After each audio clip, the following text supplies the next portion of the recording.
Hi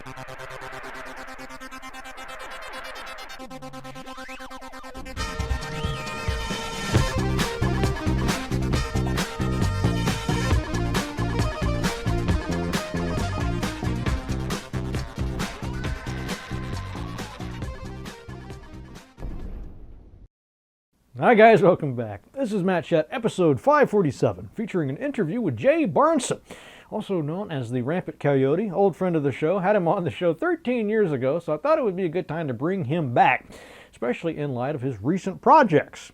Now, he's the author and game developer best known for his work on Twisted Metal for PlayStation, but he also did Frayed Knights, Skull of Smackdown, that I covered on the show as well.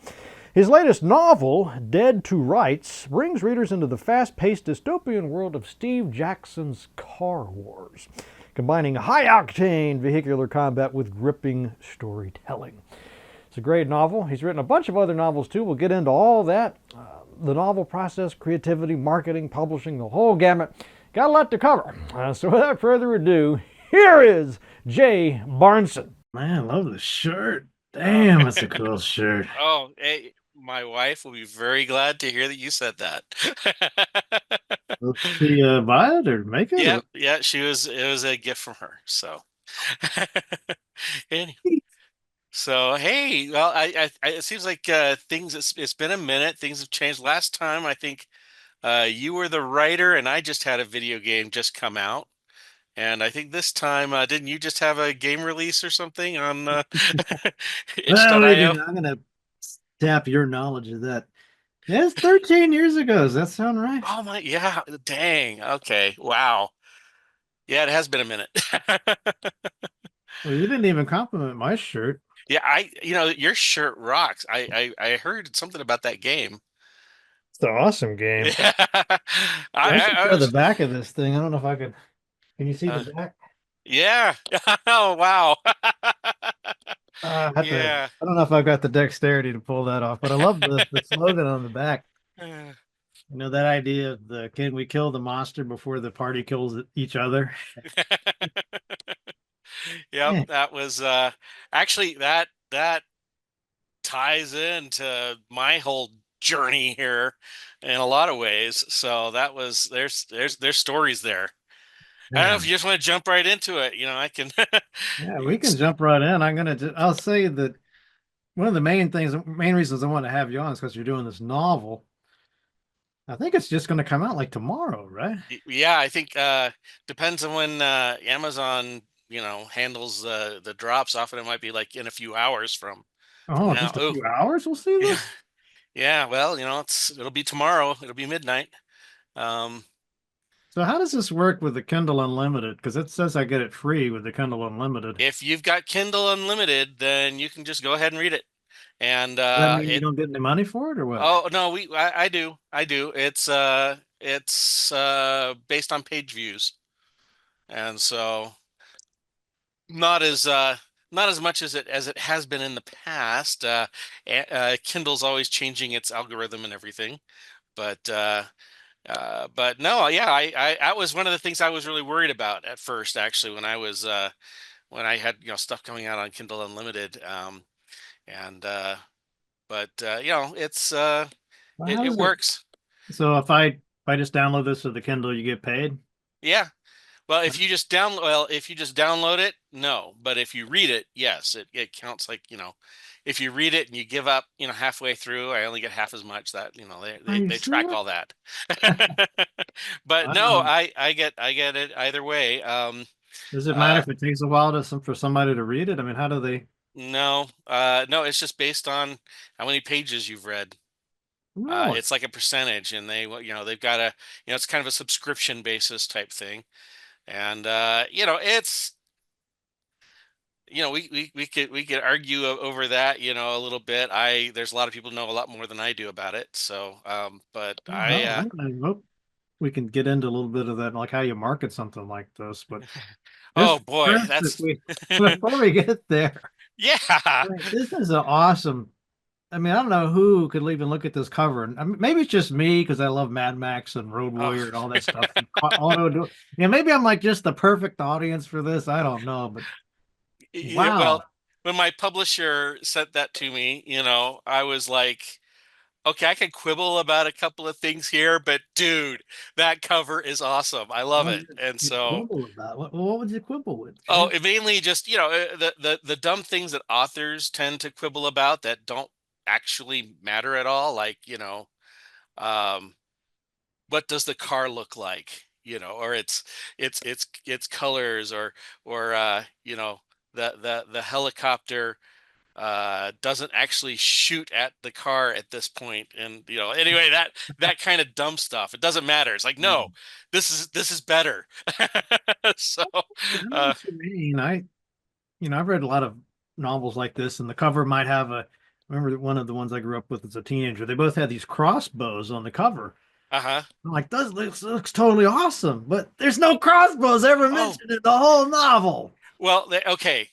So if we get into novels, and again, I am not the expert, but one of the big things is the cover is it's supposed to convey genre. And that's like the most important thing. It's like, okay, here's the idea for the book, here's the genre. It was so bad. If you look at some of the covers from like 70s science fiction and you look at that, I think they just had like a whole bunch of paintings, the publisher did. And it's like, oh, this one is a science fiction cover. Well, let's stick this generic painting on the cover and, give it the title. And so it's like, oh man, this looks great. I can't wait to get to the part about the giant robot. There's no giant robot.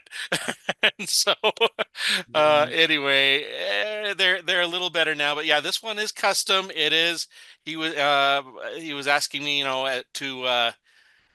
what sort of things he wants. Of course, he'd read the book, and Oh, he read the book. Well, that's a yeah, big that's step. that's important for the publisher, and Steve Jackson did too, which is Ah, made Steve Jackson my read day. it. No way. Yeah, he said he liked it, so boy, that made my month. Did you get to talk to him much, or was it just a quick comment? It was just a quick comment. Because I Um, heard he doesn't like that Autoduel computer game. I didn't talk to him about that. In the chances I had to be in a group chat with him, um, but he was focused on the this novel series coming out from the publisher. Yeah, this was Um, book number 5, I believe. yeah, so yeah, that was the thing is it's different authors. They do have like some arcs. I think there's a Dead Man's Run is a kind of a arc. It's 3 books right now. I don't know if there's more to it. I have to, go in and look, or you can, get on the Discord, talk to the publisher and themselves. But anyway, they got the license for this, and we're looking for authors. And actually, I got introduced to them because I had several books out, uh, That's some and I good books out. See, we've got a lot to cover here, but go ahead. oh yeah, well, they've got the one, including they've got the one, that anthology that Jody Lynn Nye was the editor for, and so they got some pretty big names in that one.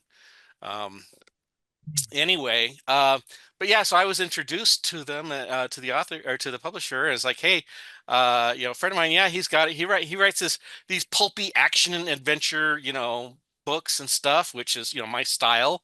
And he said, oh, and he was also one of the developers for Twisted Metal back in the PlayStation days, so he's familiar with car combat and everything. And so they said, oh, hey, have him contact us. And so I did. We talked, and he said, oh, send me the synopsis, and I did. And yeah, I had to go through both the publisher and Steve Jackson himself had to sign off on it.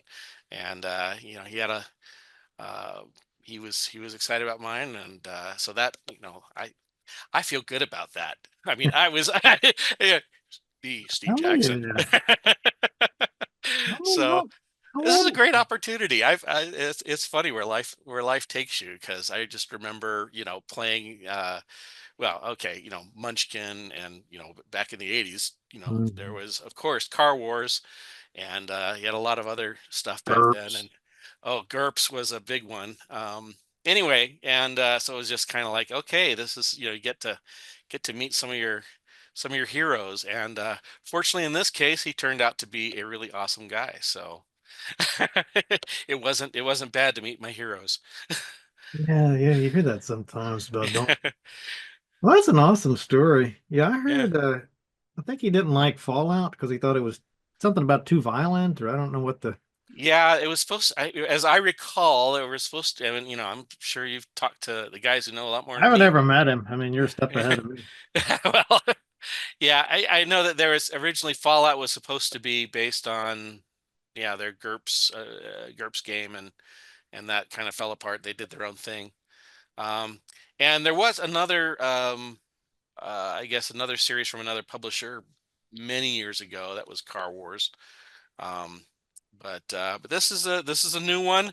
Um, he was excited about it, publisher's excited about it, and I got to, play in this universe at least once. Um, and yeah, this is my ninth novel, but this is my first time ever working in a licensed universe, and it was pretty stressful. I It's more what stressful with the licensed universe.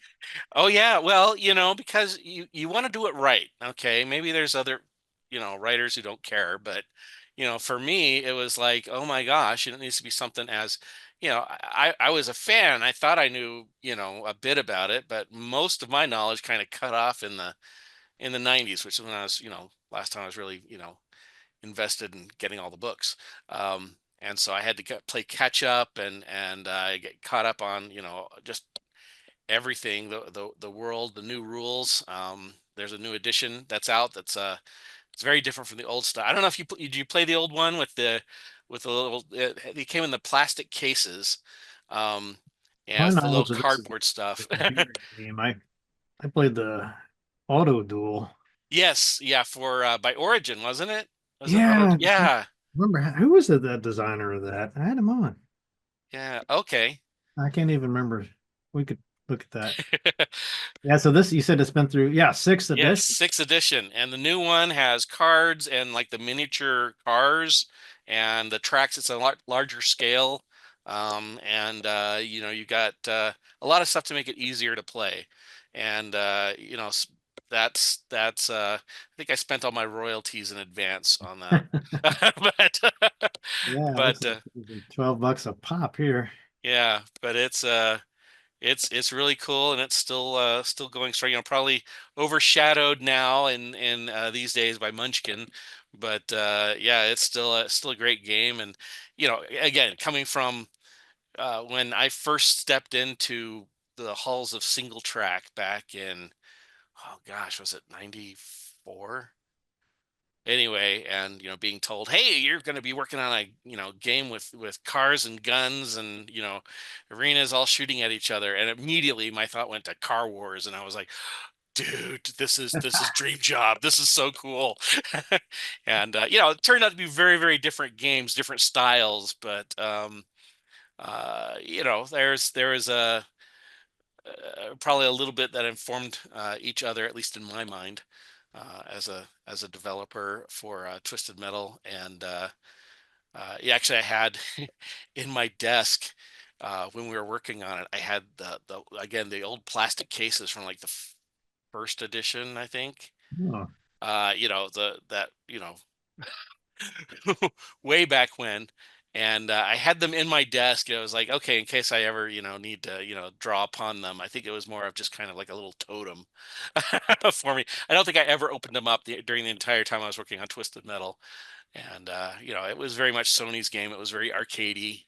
Um, but that one's taken a wild turn too. It's, I think they're doing a second season of the TV show and not on everything. your blog. You said you Yeah. liked this show, right? I did against, I should say, probably against my expectations. It was better than it had any right to be, I thought. But no, I enjoyed it. Um, but again, it was Twisted Metal is very dark fantasy. And the TV show made it a little, downplayed the fantasy a little bit, but was had very dark humor. Um, and Peacock. yeah, it's on the Peacock. So anyway, yeah, with Anthony Mackie there as There'll the main always be a character. place in your heart for Twisted Metal. There will be. Oh yeah. Well, I mean, of course there would be. That's Yeah. a great game. Great. Do you ever get you probably get fan mail from people still, right there. No, never. What? No, no. As Every popular once as in a this while, game was, I come on, know. we're playing the Well, if someone wants to talk Twisted Metal, you talk to Dave Jaffe or someone usually. Yeah, I was only peripherally involved in the second one. During the early parts of production, I was involved in it, but not too much after that. What's that Um, other game you made after that or oh, before well, that? I worked on Jet Moto and Warhawk.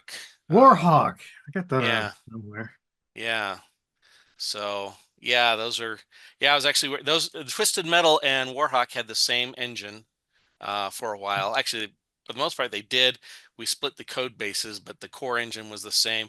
For a while, though, you could shoot the Twisted Metal cars with the Peregrine, the from Warhawk, and so that was kind of fun. Most of that. Um, So but what's this novel about? Okay. Well, it is set in, of course, the world of Car Wars, which is again dark, but it's also it's Car Wars. It's interesting to describe. It's not post-apocalyptic, and it's not cyberpunk, but it's got kind of elements of both. Um, and of course, it is a world where food and energy are pretty easy to come by, but everything else is less so. All the states have kind of been balkanized or the areas, and you've got a lot of people who've gotten into organized gladiator sports using cars. And is like the most popular sport, and so it kind of combines a little bit of reality TV, and of course the more modern ones include a lot of the stuff with the streaming and the just this whole um, gladiatorial combat and the wild, the kind of the road warrior type battles in between uh, civilized territories. And anyway, the thing that mine the main focus is um, two people from opposite ends of life. You've got one young woman from a very, very wealthy family of weapons, manufacturers, and Catastrophe? yeah, catastrophe. And A fun name. anyway, yeah, that's that. Well, she's keeping her real name secret, so she's just catastrophe in the arena. And Sidewinder, he's a guy from the opposite end, and part of that I was looking at, they have all the stuff about what happens when you succeed. If up and coming, and of course that's the whole with if you play the role playing game version of Car Wars. That's a big part of it, moving up in the world. And he was on his way up and had some disasters and a betrayal, and is pretty much sliding into obscurity, and it looks like he's kind of possibly lost his last chance at fame and glory, and is trying to deal with it. The two of them are forced together. And I've got some fun, MacGuffin uh, territory that uh, I'm playing with. Car Wars is not necessarily the place to go for, pondering great, philosophical, ideas. And of course, I'm the writer where I love to put that kind of thing into my stories. I write pulpy action adventure, and so, but I do touch on the idea of the virtual immortality that I mean, I'm not exactly sure where it came from. I think it's because the game has the game rules had a very high mortality rate, and people wanted to kind of do a role-playing game version of it, and so they added a thing where it's like, oh, well, you can record off your memories and have a clone if you have enough money.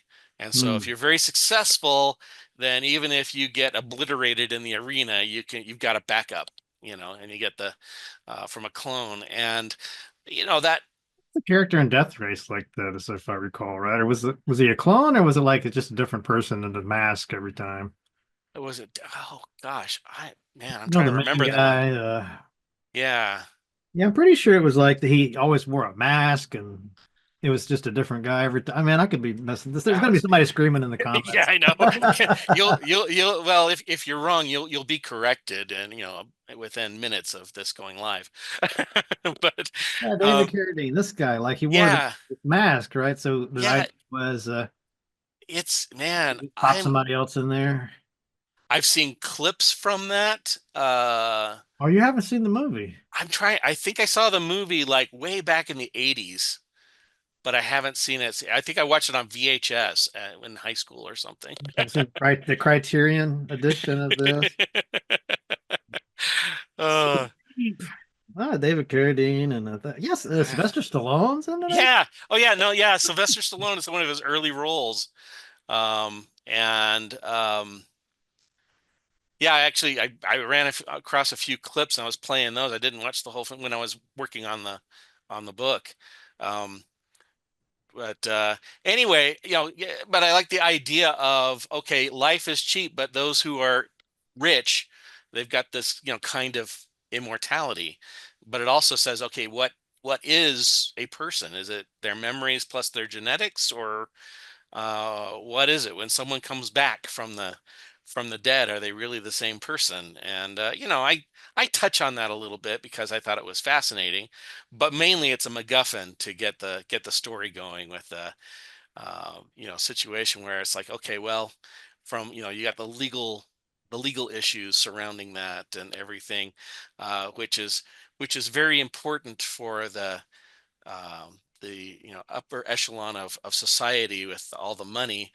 It doesn't matter quite so much down at the bottom. And A little bit of social commentary sounds like. yeah, a little bit, or just kind of, where are we going with the tech, and Also what, sweet. especially as we go into AI, and it's like, okay, what is intelligence, but anyway, but mainly it's about going through high speed combat with weaponized vehicles, and that part's a lot All of I fun. need. It's all I need. Yeah, I Yeah, I'm know. really killing me these. I'm a big fan of like muscle cars, Uh-huh. big at V8s. I'm like, "Arr!" that whole thing. It's like it's just killing me now with all the electric cars and like the Uh-huh. high stuff. And I'm like, you can't even buy a V8. I mean, it's Well, and actually, this was all the way from back in the 80s. There were earlier editions of Car Wars. They are all using, like, fuel cells and alternate. You didn't get many gas burners. In fact, that's there's rules for that if you get it, but they tended to be, um, I think, more vulnerable to getting quit running when they got shot. But they did have rules for that. Um, but yeah, boy, I tell you, it was a lot of fun diving deep into that lore and all the stuff that that already existed with it, and really hoping that I got it right. But fortunately, I have some editors who could correct me if I went too far astray. editors, plural. Wow. Yeah. So, Well, that's good. So, Three Ravens Publishing. yep. Yeah, I'm really excited about this. Dead to Rights. Good excerpt, too. Little meet cute there. Oh, is that from the blog post or from the book thing? Yeah, you got a little, Yeah. I think an excerpt, right? It says, Oh, yeah. strap in, burn rubber, fight. Yeah. Yeah. I mean, this must have been so much fun to write this, Jake. Oh, Come on. oh, yeah, I'm guilty. Yeah, no, I had a blast. You do have to worry about, okay, you have to make sure that, whenever you're writing fight scenes, of course, and most of my stories have lots of fight scenes and or action scenes, and you want to kind of keep them different and keep them exciting, provide enough detail for, especially for the people who nerd out on it like me, wanting to know, trying to pull in enough of the lore about, oh, how's this weapon work and everything. But you don't want to slow it down with that either. And so that was a lot of fun. And then there was just a lot with the characters and developing the characters and saying, how does this world function? When pretty much all the food comes from, is grown from a vat from algae, and what what do things taste like? If they're eating chicken, how do they know it tastes like chicken? It's kind of like the line from the Matrix. Um, it's a very different society, and since they have plenty of energy and food, the necessities, but um, getting materials from outside, shipping in, that industry is very expensive because they have to send armed convoys to protect their convoys, and so that becomes very, very interesting of kind of just exploring that world and getting into the how that works out is just, I mean, that's, again, I nerd out on stuff like that a lot. It doesn't take up You a want the whole lot. author stuff like this to be like that, though. I mean, you don't Uh, want somebody that comes in that doesn't even really care about the franchise and just wants to pump something out quick, you know? oh You want yeah. somebody like you that's just going to go in, nitty gritty, minutia, Yeah. Again, you don't the want to bog appendix down the D or, yeah, you don't want to bog down the story with it, but you do want to make sure that is, that, you're aware of that, and it's at least touched on. Um, Are you a fan of Michael Stackpole by any chance? I've read several of his books, Yeah, so yeah. I had him on not too long ago, and he was talking about that, like how Oh yeah, with he BattleTech. made that X-wing combat Mm. just seem as real as anything, and I'm just dazzled by it. I don't Yeah, know how and he even and why couldn't this we next have a level. I don't know what's. my big point of sadness is we have this rich material that was done for Star Wars that could have made such fantastic films and TV series, and that all got ignored. The stuff that Michael Stackpole and lots of the other ones did, Timothy Zahn and all that. It Their was like, loss. I mean, it's their loss. yeah. Yeah, there's comic books and novels, and you're like, man, this would be so much better movies than what we what we Well, saw. oh yeah. Well, one of my yeah, this is okay, pet peeve time, and I You're think on a I've seen enough stuff soapbox. from you. There we go. I'm getting on it. Ah. But when you do an adaptation, or when you're playing in someone else's universe, and we're getting a lot of that, from Disney and all the remakes, the reboots, and everything. Seems like Hollywood can't do anything original sometimes. Um, yeah. And I appreciate, number one, when you're a writer doing this, you bring your own style, you bring your own stuff to it, and that's good. I mean, is kind of the joke. People want the same but different. And as a writer, you provide kind of the different, your style and everything.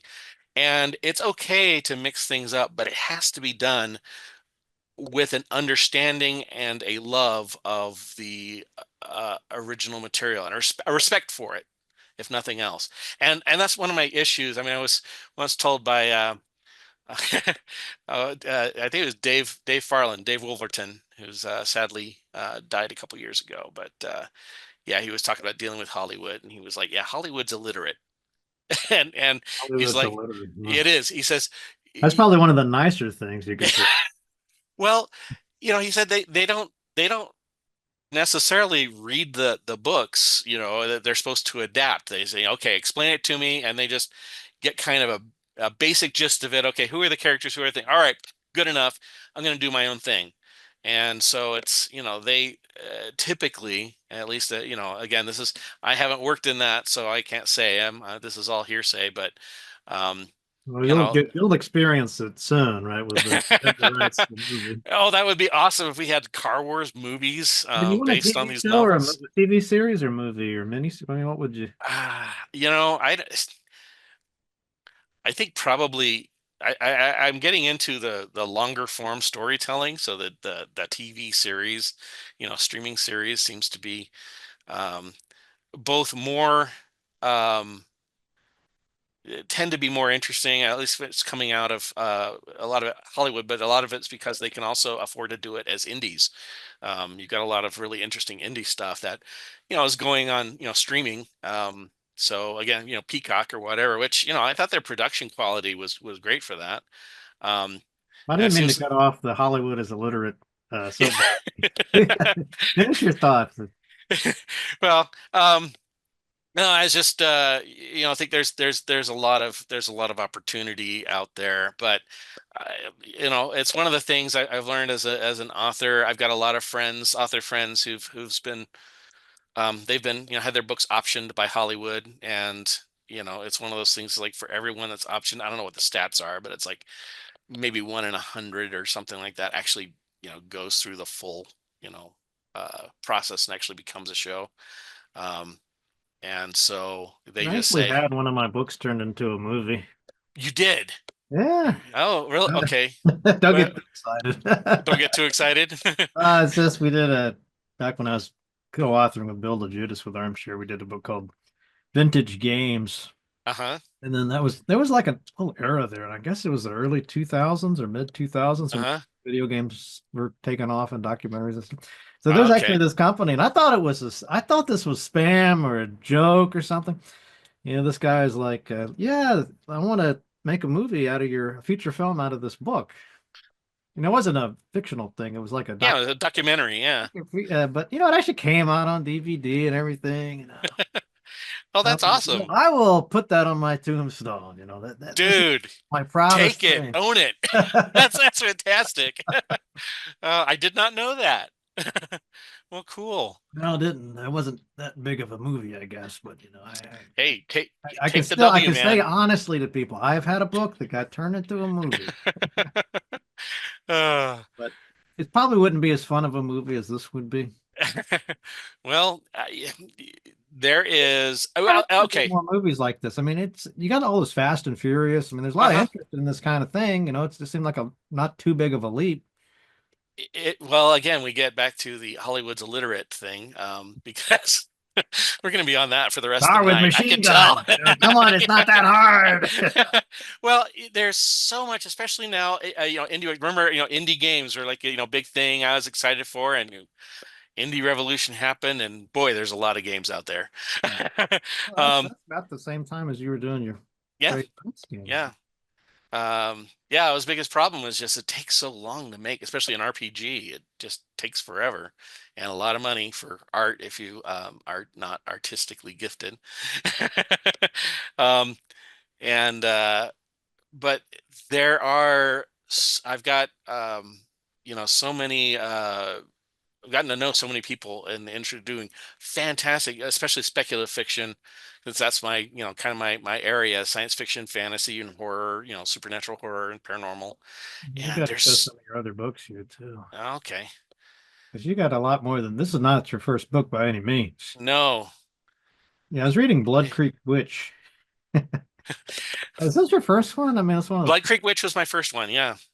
that's got several sequels to it. Well, yeah, there's that was a 4-book series. Queen of Monsters is my new Gamelit Light series. Yeah, what the heck does that mean? I kept seeing that RPG lit or something. Okay. Oh, we can go down a rabbit hole there if you're game.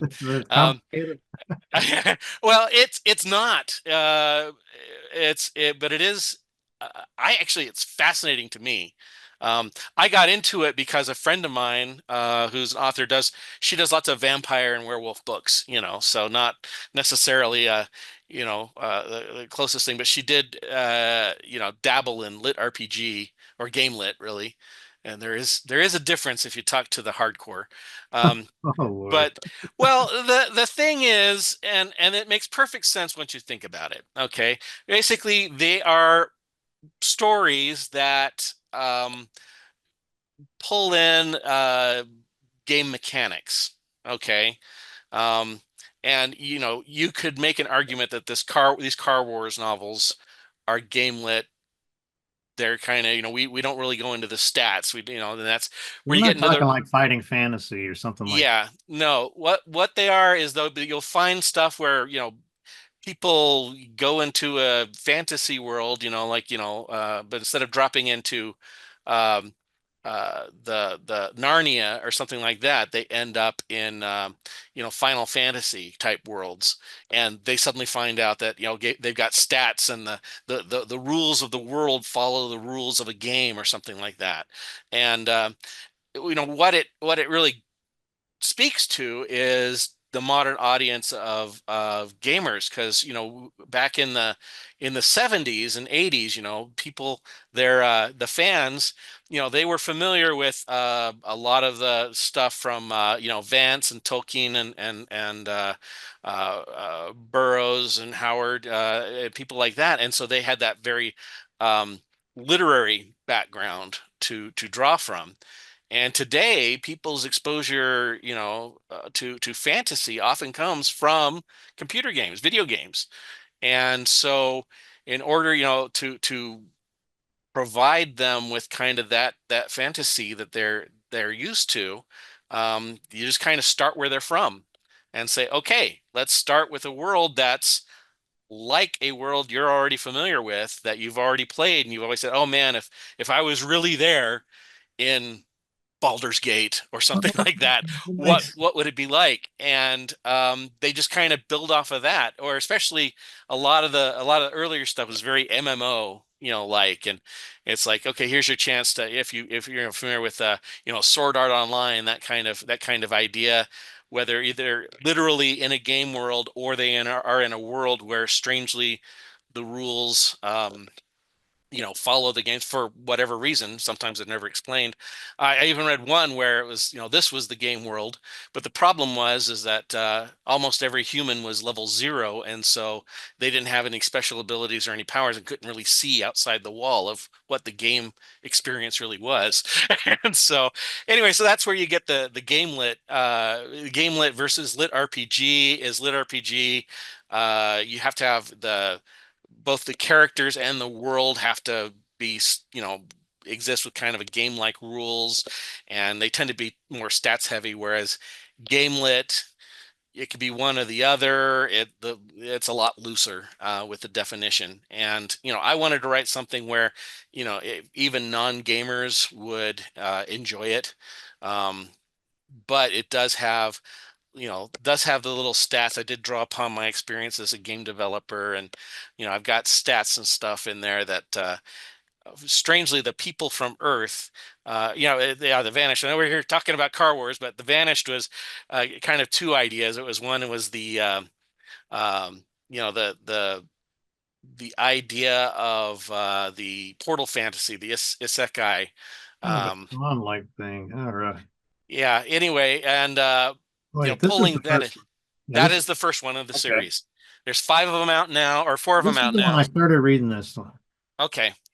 Um, but yeah, what I did with this was I had an idea of, okay, what if this has been happening all throughout history, and people are getting pulled to this other world, and kind of given special abilities, a la John Carter, from um, the Burroughs, the Barsoom books, the Mars stuff, and Superman and all that. So you got special abilities, but it's been happening on a regular basis. So the natives of that world, kind of expect it, and they kind of spawn camp the Earthlings as we arrive, and immediately, capture us and put us in the mines or out on the front lines or something like that, and so enslave us. And so there's the whole concept, and it was a lot of fun too, because then I get to mix a lot of genres. I did a little uh, a free novella about Amelia Earhart arriving inside this world at one point, and Yeah, suddenly having that's game okay. stats.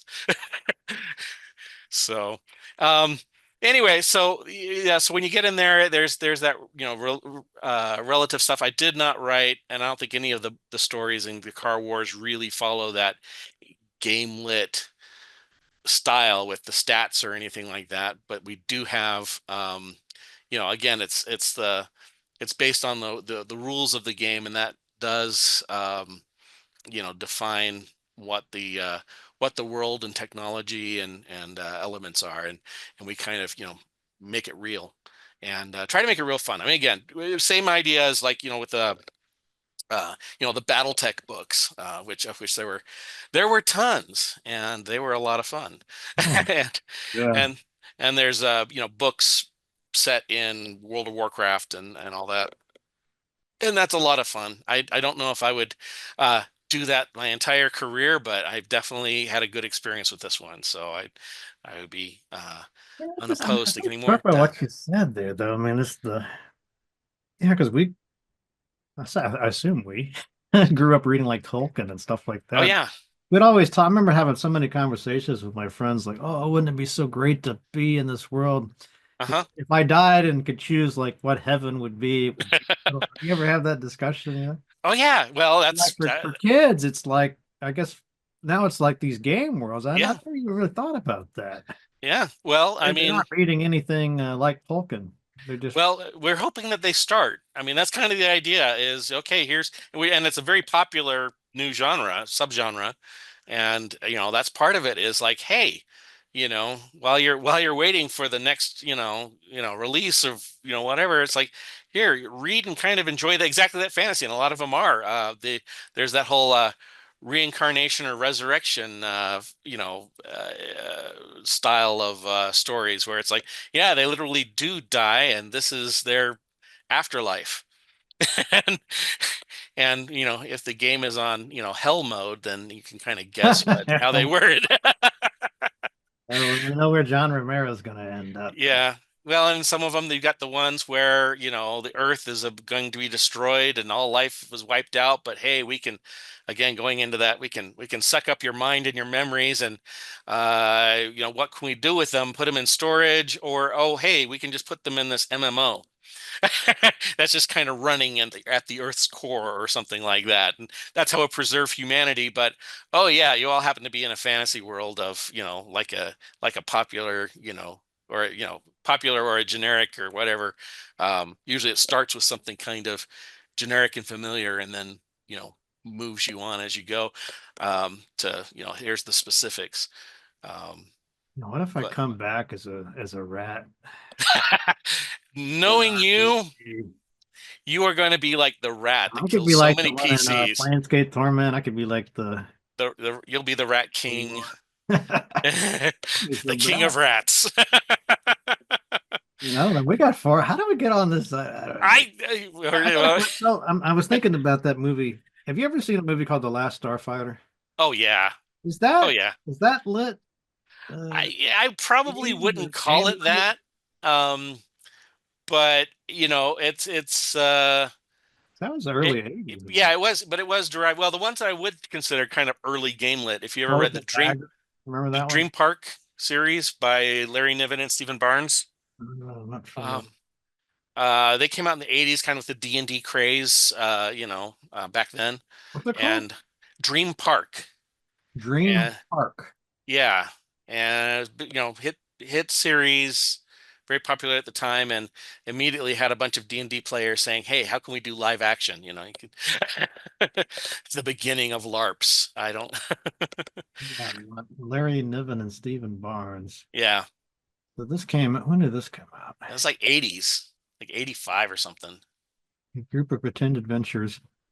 Well, yeah, well, let me see. So this isn't like the Dungeons and Dragons cartoon setup. No, no, this was a case of they said, "Oh, let's take it to the next level. Let's say we do entire theme parks, which are adventures, and you can experience this live action adventure using holograms and actors and stuff like that." And there was like a real world murder mystery in the first one. Kind of a Um, Westworld kind of a deal. yeah, yeah, yeah, a little bit like that. And it was a case of yeah. Anyway, I won't say anything else to spoil it, and it's also been so long I'd probably get some details wrong. But anyway, it's a lot of fun.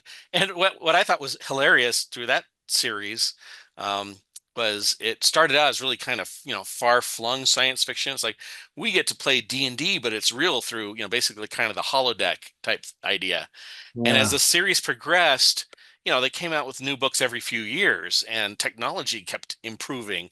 till by the later on in the series, the technology was reduced in scale where they're using like basically AR glasses, which we have now, and stuff like that. So it was like, oh, okay, well, that's actually now to the point where you could almost do it. It's just, the expense of getting all the actors and everything out there. But hey, I've done that. We had the one park, Evermore, that went for a few years. Sadly, kind of I was gonna is say dead now. you've done all sorts of virtual reality and stuff, technology. Dude, I'm a VR junkie. I do that for my day job too. So it's What's like the hippest, coolest stuff coming out of that sector? oh yeah, what's it's funny, the coolest stuff. I mean, there's a lot of emerging elements. Some of the coolest stuff. I still go back and I play Skyrim VR, because it's a little bit. Oculus Rift? Is there something better? Hmm? So like the Oculus Rift system or the Well, the newest one is the Quest 3 in that Quest series. 3? I've never experimented with any of those. Oh, dude, you owe it to yourself, dude. In fact, I don't even know if you can get the game anymore, but there was this one very voxely game that was an early access, and I think they dropped development of it. But 1/3 of the monsters were giant rats, in What? VR. And so I know as I was fighting my sixth or seventh rat, I'm like, Matt would like this. What's that one called? I Look at how cheap this is. Only Yeah, 500. and it works Man, with this used to be PC like VR. thousands for this. Now it's only 500. Yeah, well, you got the different scales, and of course, meta. As we're deviating, but this is one of my favorite topics. And it I all know you ties in. well. I know you, Jay. I know how your mind works. Oh, that's a terrifying concept there, Matt. But no, yeah, this is kind of the same. This is Oculus was bought by Facebook and rebranded Meta. And so this is the Quest series was their standalone ones, and Quest 3 is their latest. It's actually a really good system. I mean, this is stuff John Carmack was working on. Can Uh, I wear this with glasses on? um, Or do you have to take your glasses? Maybe. How does it work if you have to wear glasses? It depends, and I'm not sure about the Quest 3, but a lot of them, they have adjustments on them. Oh, Um, okay. and then you've also got some, again, as you go get different expense, if you go PC only, um, yeah, and, we can have some people kind of help me out there. Since I don't wear glasses, I don't think about it very much. Um, but I know that like big screen As has much reading and gaming as you do, you don't have to wear glasses. yeah, well, they've got one where you actually send in, it's a very bespoke VR headset. It's very, very small form factor.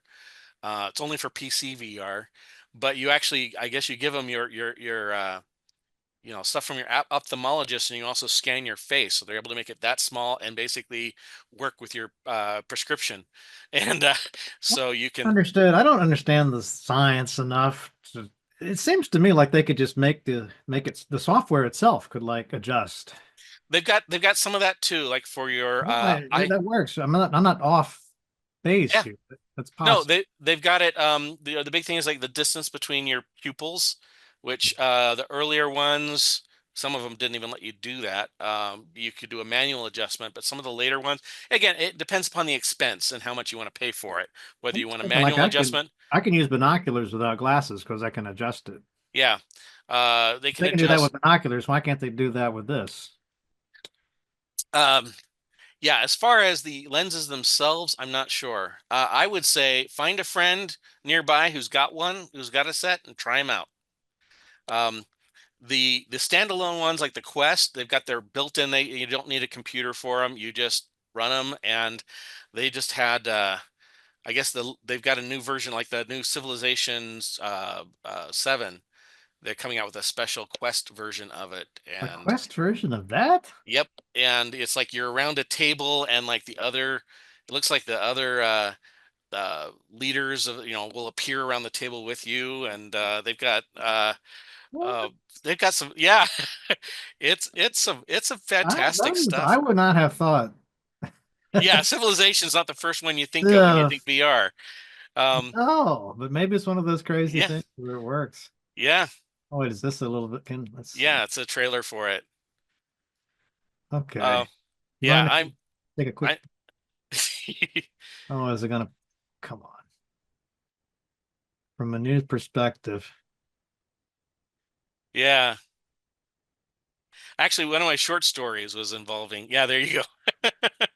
um, I have got a short story in was it Fantastic Schools #3, where which is kind of the the magic school type anthology is very pretty popular. They've got several of them out now, and I was in the third one, and I was mixing VR with that, whereas you got these schools, kind of the magic schools, like a popular series you may be familiar with, and anyway, and yeah, I know what you're talking about.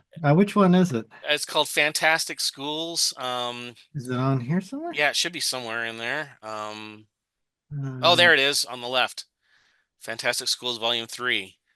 And yeah, I did a story that I thought would be kind of fun, just as I was getting into VR a bit. Um, well, I'd been into it for a little bit there. It was like, well, what if the idea is, there's so many of these different headsets coming out. I'm like, well, what if you had some headsets? You got the magicians who summon spirits from other planes of existence, and it's like, well, what if they're running out of new spirits that they could bind to themselves? So what if they managed to work out something with Earth with these custom headsets, and so you put the headset on, and you're playing this kind of cheesy game until suddenly the graphics get really, really good, and they're actually kind of summoning your soul to this to this magic school where they've got summoners, and and they immediately try to bind your soul and so forth there. And anyway, I had a lot of fun with that one. like a um short story in here? yeah, um It's probably not. I not in don't the think it is. preview, Oh, but this is not on Kindle Unlimited. yeah, but there's Jay Barnson in there, kind of in the middle. I'm one of the Jay Barnson. They should have put you. yes. I agree, but sometimes you get to be at the top of the list, and other times you get to be and more. So I think I mean, I'm just fascinated by that AR. I find the AR more interesting than the VR. In it's lots it's of all a ways. spectrum. It is all a spectrum.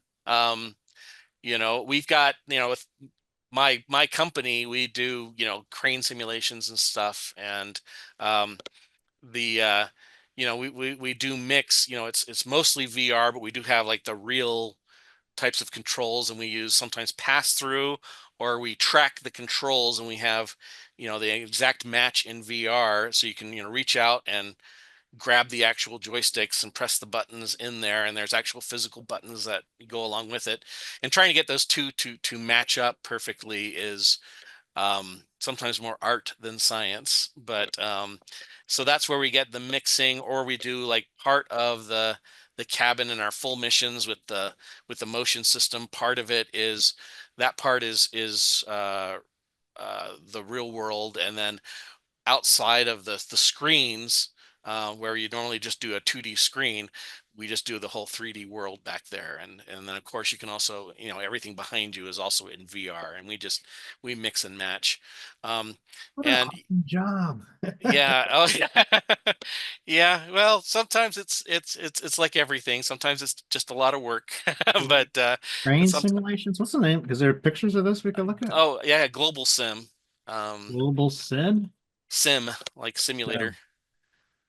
Yeah. Train simulator. Yeah, we have everything from the old, style projection stuff all the way to VR So this is simulation. like they're training how to do this. Yep, that's exactly what we do. Uh, And some of those you can't really do without VR now. So, um, yeah, that's always thought that it'd just be so scary being so high up in those little cockpits they ride in. uh-huh. Oh, and when you do it in VR and you can actually see that you screwed up, and you see this great big, you know, uh, 10-ton container or something swinging right at you. Yeah, it Because they're makes you like riding nervous. in that little thing there. Uh-huh. Yeah, I've been up in those. You've been up there? Yeah. Oh, I guess Yeah. you would have to be, right? You have to train in the real ones to be able to make the good simulations. We don't really necessarily train in them, though some of us have, but yeah, we usually go out there to make sure we, understand how it feels. And the one thing for those big ship to shore cranes, you're 100 feet over the ship, and when those things are out there, you feel the rattling of the rail, and you feel, can feel the wind and some other stuff as you're way up there. So This is not for me. anyway, but yeah, I pull my experiences from all over, from for writing. um the day job gives me there's the whole thing Because about you how did you write. all the twisted metal. It all comes together. It does. Well, okay, Frayed Knights. Let's go back to Frayed Knights. You're wearing that really, really cool Frayed Knights shirt, Great and game.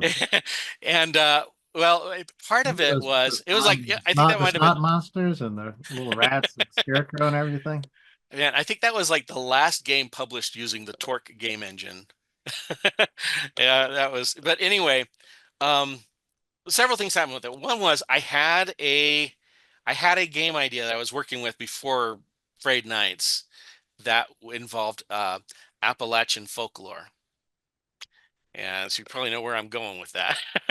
And I had the idea, I had all the characters and everything, and I was like, I got the realization that, okay, I'm getting too far out of my skill set, even though I'm a gamer, and all this, but and a game developer, but I'm like, let me back off, let me do something that I thought was, kind of more. And I decided I was going to work with the Torque game engine, so I was doing something kind of the, first person perspective dungeon crawler.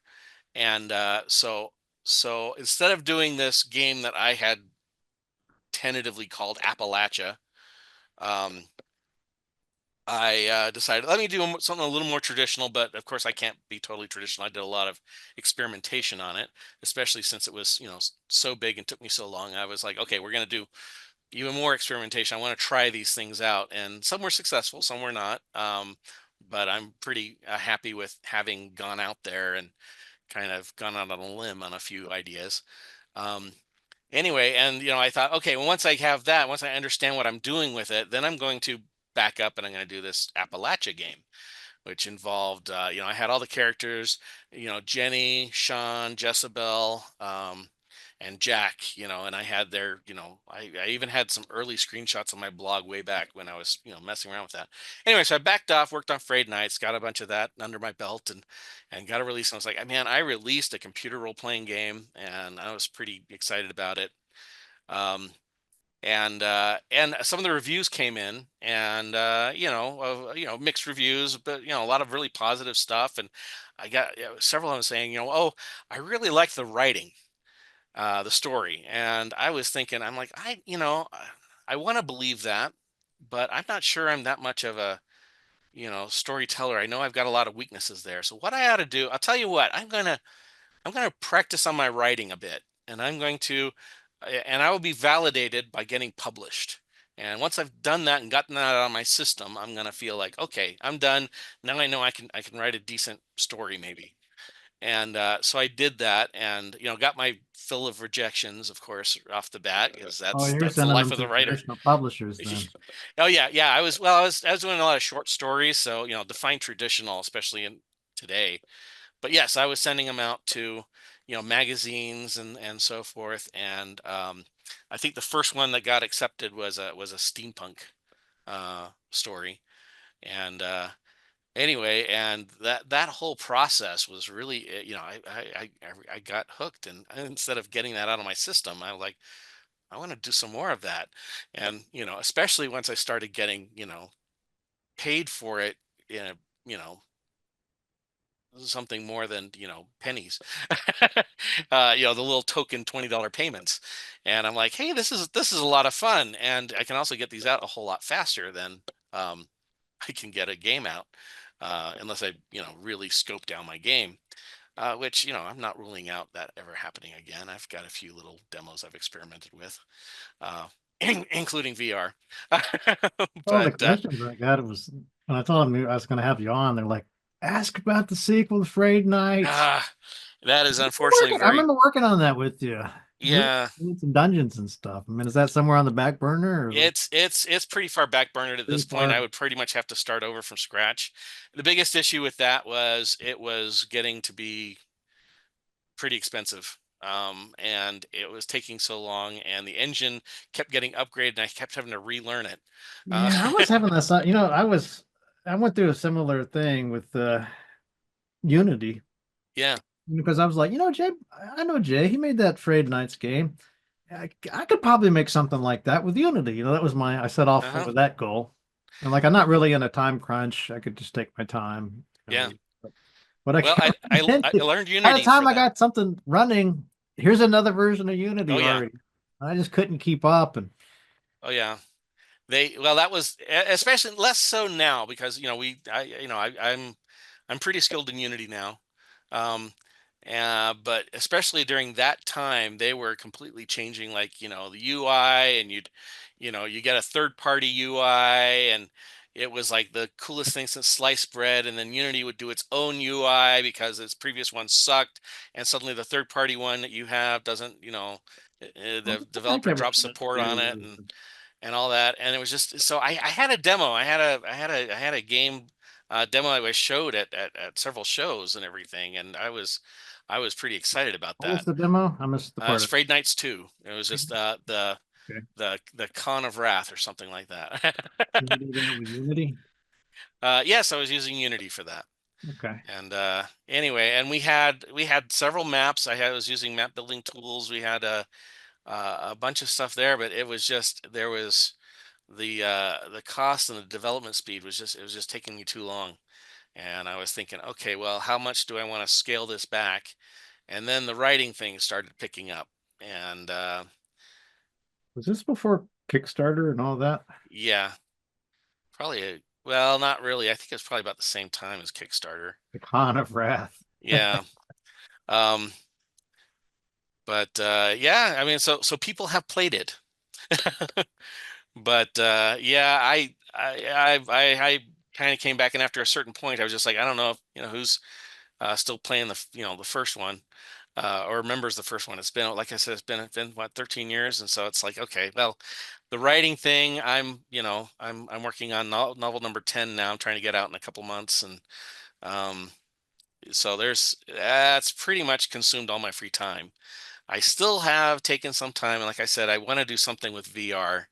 And I have done it. I mean, I've played around with some roguelike generators that will actually generate a lot of vertical space, because I'm like, okay, all these floors that are very, very 2D, 2D floor plans. Yes, we're humans. We work in kind of flat areas because we don't fly, but I wanted to have lots of stuff that looked like scenes from the Mines of Moria or something like that. Lots of vertical space. So I've Yeah. played with that, but it's it was very much for my own amusement, with the barest hint of maybe I'll do something with this later. um but yeah, what did happen with Frayed Knights 2, I was pretty excited. I had a random magical item generation and magical spell generation that was just, it was almost roguelike. I mean, it was very roguelike, I think, actually, where it was, but I had the whole magic system kind of put in place where you could, break down items and kind of do the crafting. It's like, oh, this, sword has this flame element to it. So if I break it down, I might get this little flame element that I could use and build another sword out of it. But a lot of the loot stuff was just, kind of the Diablo. I went, it was Diablo on steroids. And I had the random name generator for it that had the Frayed Knights craziness. Sometimes the spell names or the sword names or weapon names came out, sounding actually kind of cool, but a lot of times they were fun and over the top, which is what I was going for. And those are still things that I would love to play with more. I was drawn to it because I was under the impression that because my thing, I'm not going to be able to do the graphics and the artwork and stuff, but they're like, well, you don't have to worry about that because we got this asset store and you could just buy whatever you need. And I was looking at that, and yeah, you're right. There's like an awesome castle set and an awesome this, but when you're trying to put it all together, it's never as easy, Nope, never nope, matches. nope. You You just got, like, I don't know how far I could get with this. this is realistic. This is cartoony. This is cartoony in a different way. This is, yeah, you got that. It's crazy. And then suddenly things, kind of drop and are no longer supported. And, so you just end up with this, yeah, collision of assets. I went through the same experience, so I'm right there with you. I'm sure every Unity developer out there, indie Unity developer, has gone through the same thing. And it's like, yeah, you really, I think, to really be successful at it, you either need to, focus on, I think you really need a skilled artist to be on your team, or you need to do the notch thing and say, I am going to scale down the graphics to something that I can develop personally and Well, that's go the, with that. or if you like, I'm gonna just, if I can't make it with this set, I'm not gonna put it in the game and Yeah.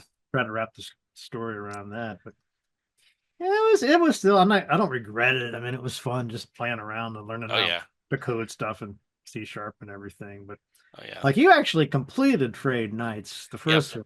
I mean, now I have such a I have so much more respect and understanding of that level of What you achievement. have to do for Wow. that. I mean, anybody can start making a game. Well, that's true of a lot of things in life. It doesn't take there's a whole lot of things you can start with, whether it's writing about vintage games, or this massive thing about the history of role-playing games. A lot of people, including me, started that. And then when I saw, oh wait, there's this Matt Barton guy, Dr. Matt Barton already jumped ahead of me. I Oh, didn't no. tell you this last time. I was like, what's this guy know? And I read your 3 articles, I think is what it started out as. And I was like, oh, dang, this guy really knows what he's talking about. Okay. Oh, I fooled you. Wow, I even fooled. Yeah. I wanted to get before we let's see how we're doing on time. It's been about an hour. I wanted to talk to you. You have a time for one more topic? Yeah. Okay, so this is what would really like to follow up with. So you've done all these novels. Let's take a look here again.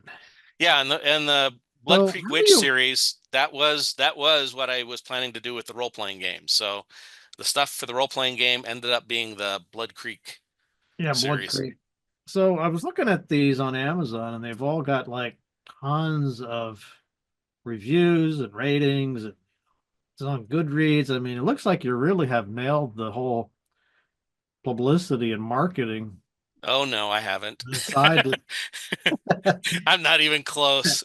Well, this time, maybe. Well, okay, what makes Okay. you say that? I mean, There's a lot of people who are a lot better at it than I am. But anyway, no, continue with your question. I'll do my well, best to that's what field it. I'm wondering, because with like when I did that little Twine game a while ago.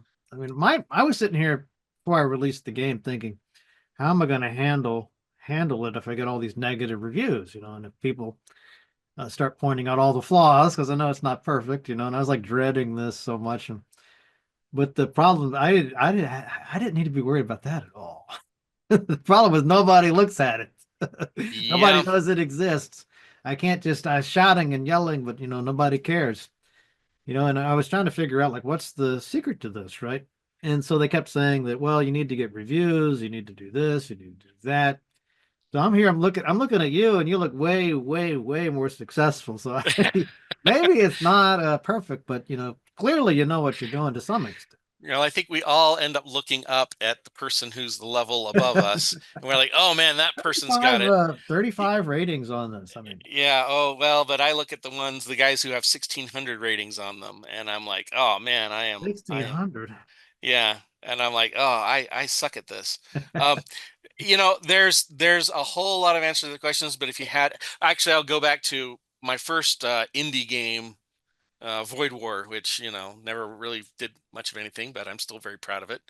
And I actually had a guy helping me with marketing on that one, and he a professional marketer. He worked with a lot of games, and I'm not sure what he's doing now, but that was his thing, was marketing. And he said, okay, here's the thing.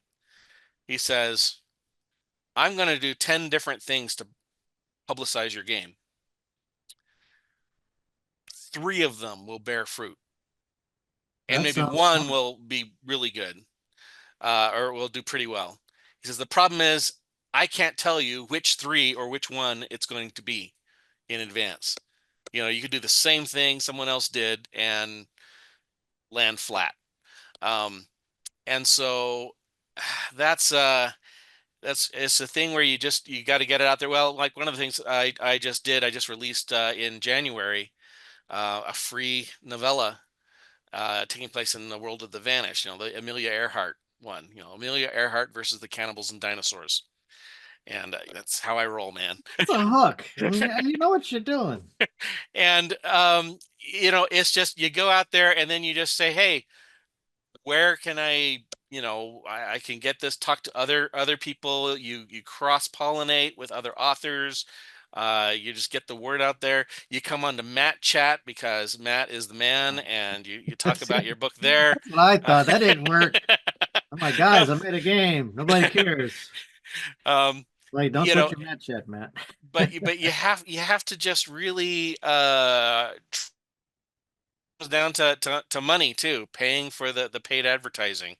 Um, and you know, for me, for a lot of this, the reason why I do the publishing industry really likes having series is, the marketing is so expensive for one book that you will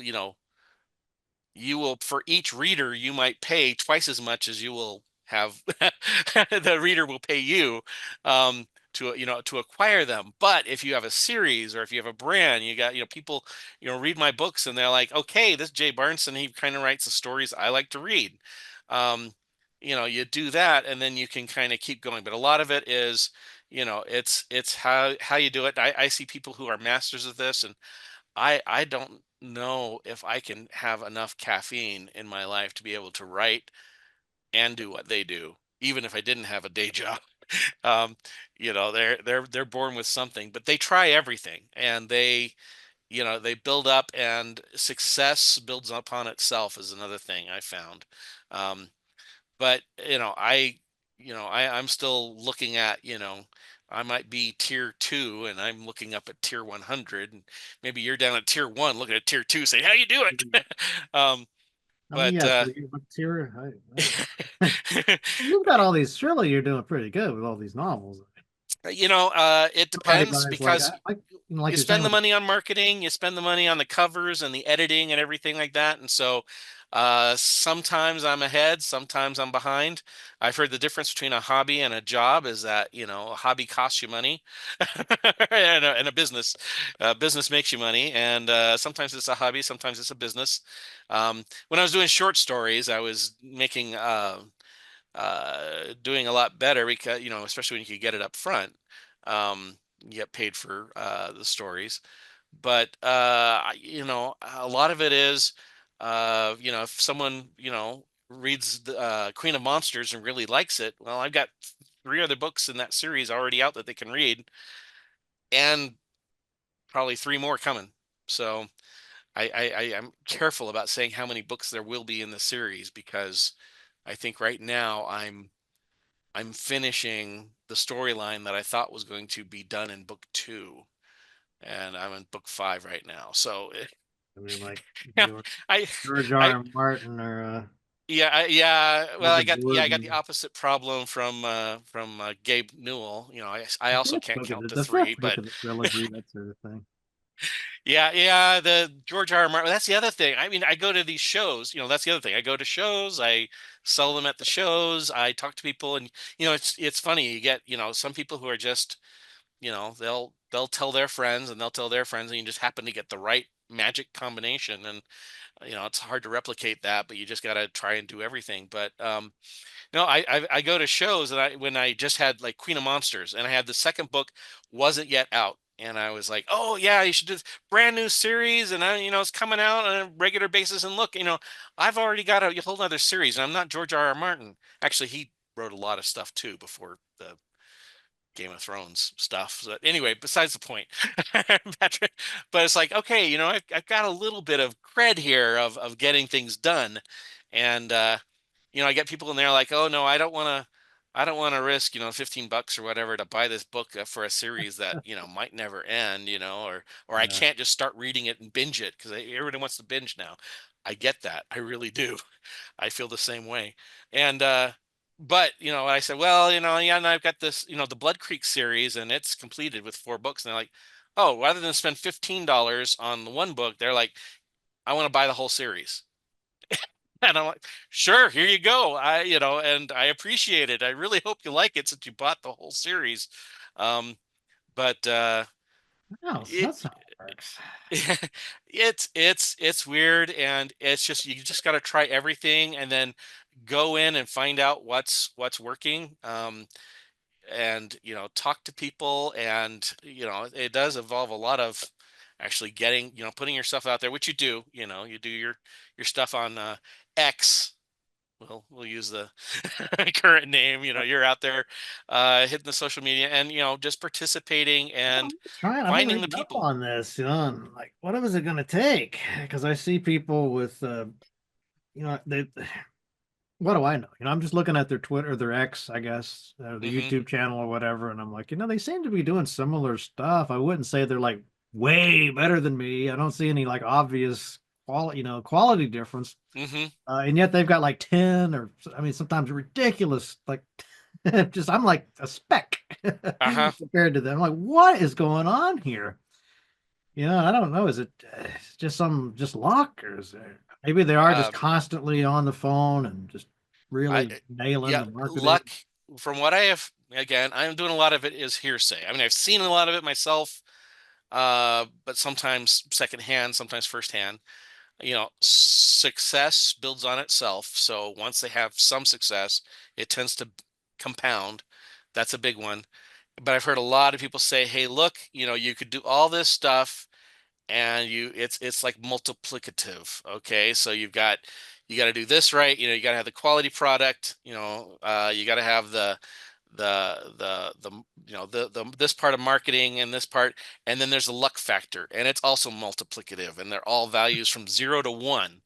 And so if luck is not with you, and you got, you roll a 1 on your D20, it doesn't matter what all that other stuff happened. It's just not going to hit.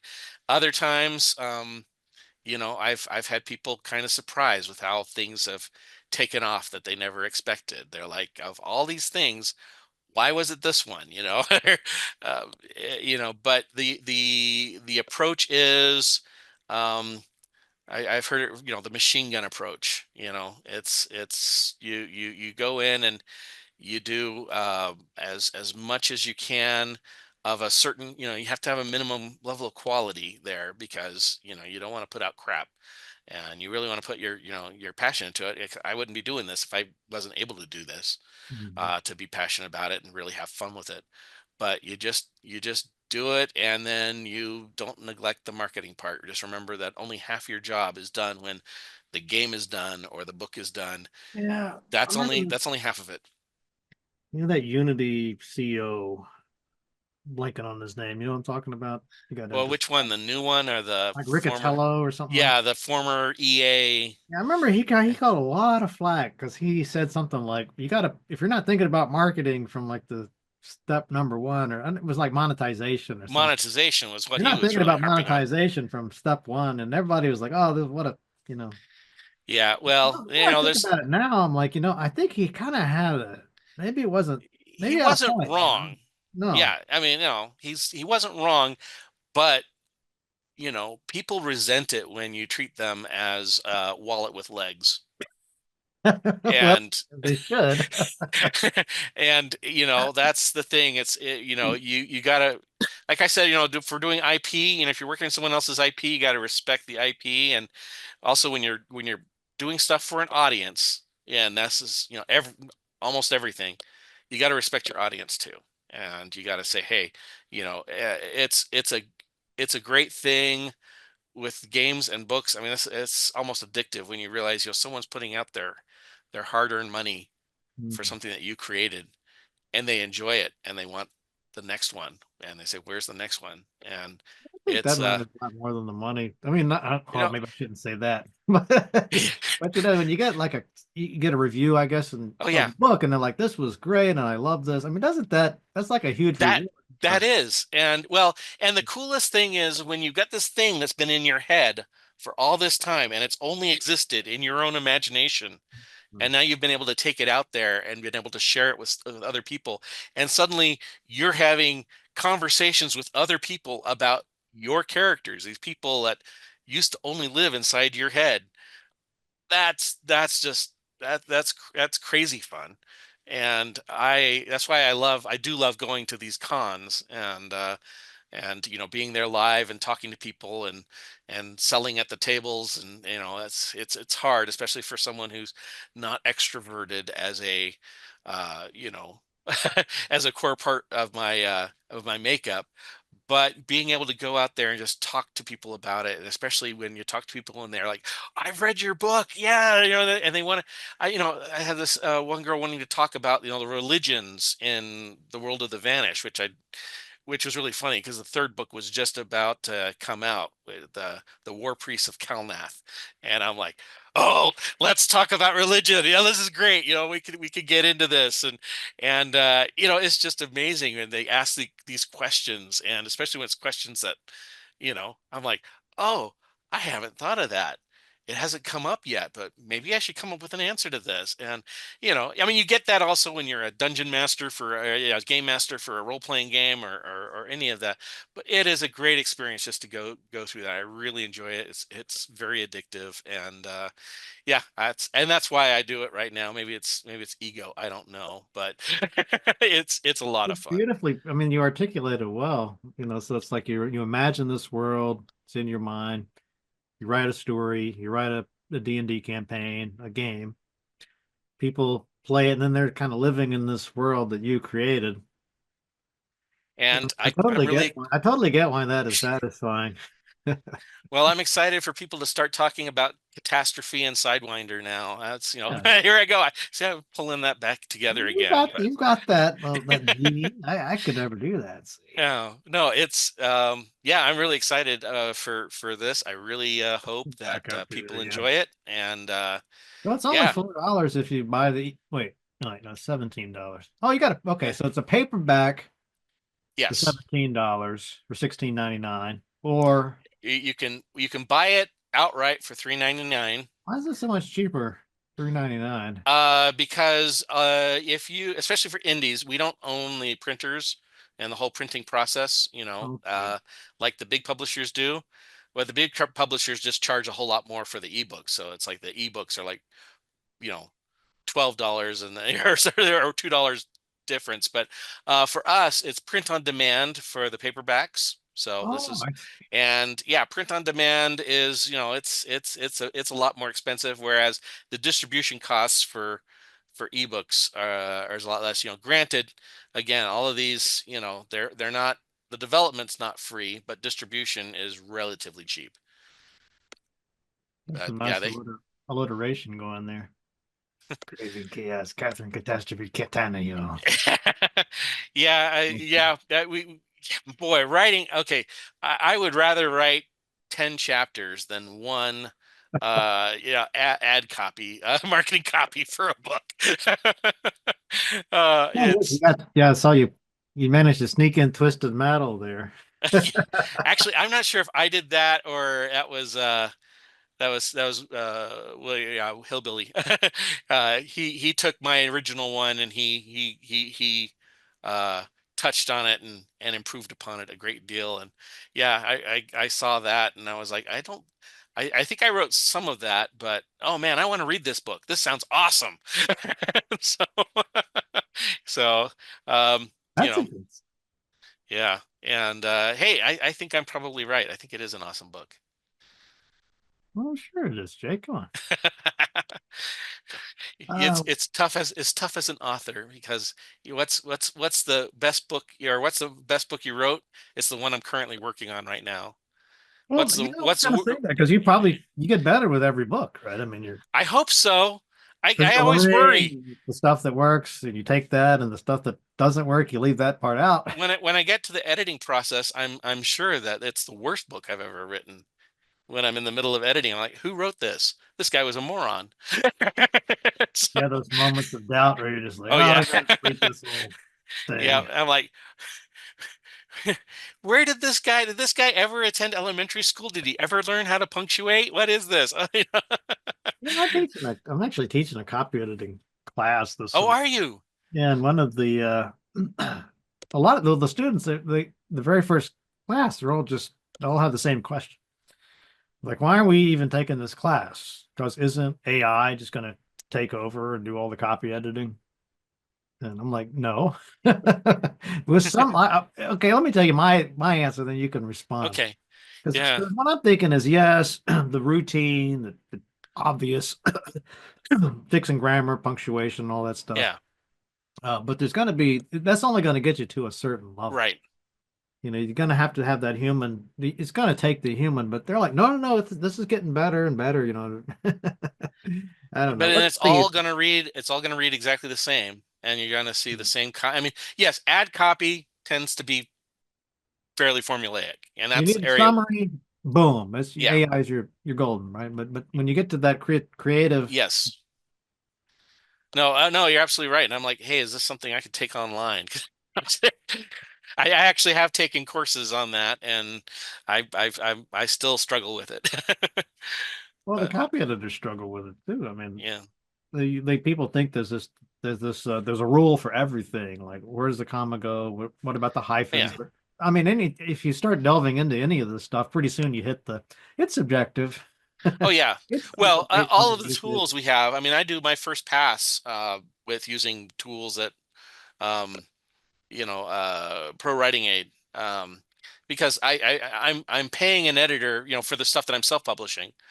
That's the nice thing about having a publisher is they pay for the editors, but someone's still paying for the editor's time.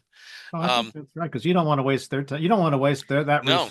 with obvious stuff that you could fix with an AI. Right. So the low-hanging fruit, I go through and I use those tools.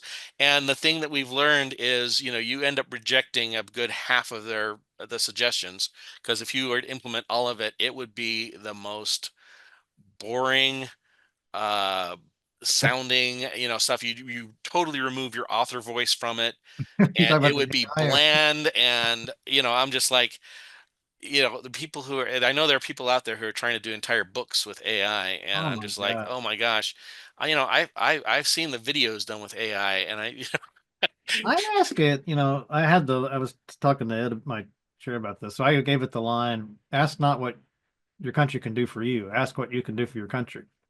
And it came back with, well, here's some tweaks to make this, a better line. And I'm like, oh, everyone is super cringy.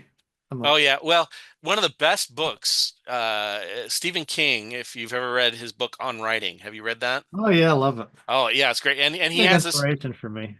Oh yeah, well, he was an English teacher. Yeah, no.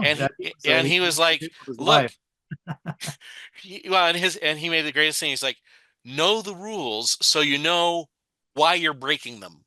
Don't break them in ignorance. But yes, you're going to break these rules all the time. And sometimes you're going to want alliteration. Usually, if it's accidental, you don't want that in there. But sometimes the alliteration is great. Sometimes, incomplete sentences. I got lots of incomplete sentences in my stuff because it's for the impact, it's for the emotions, it's for, and so yes, you break the rules.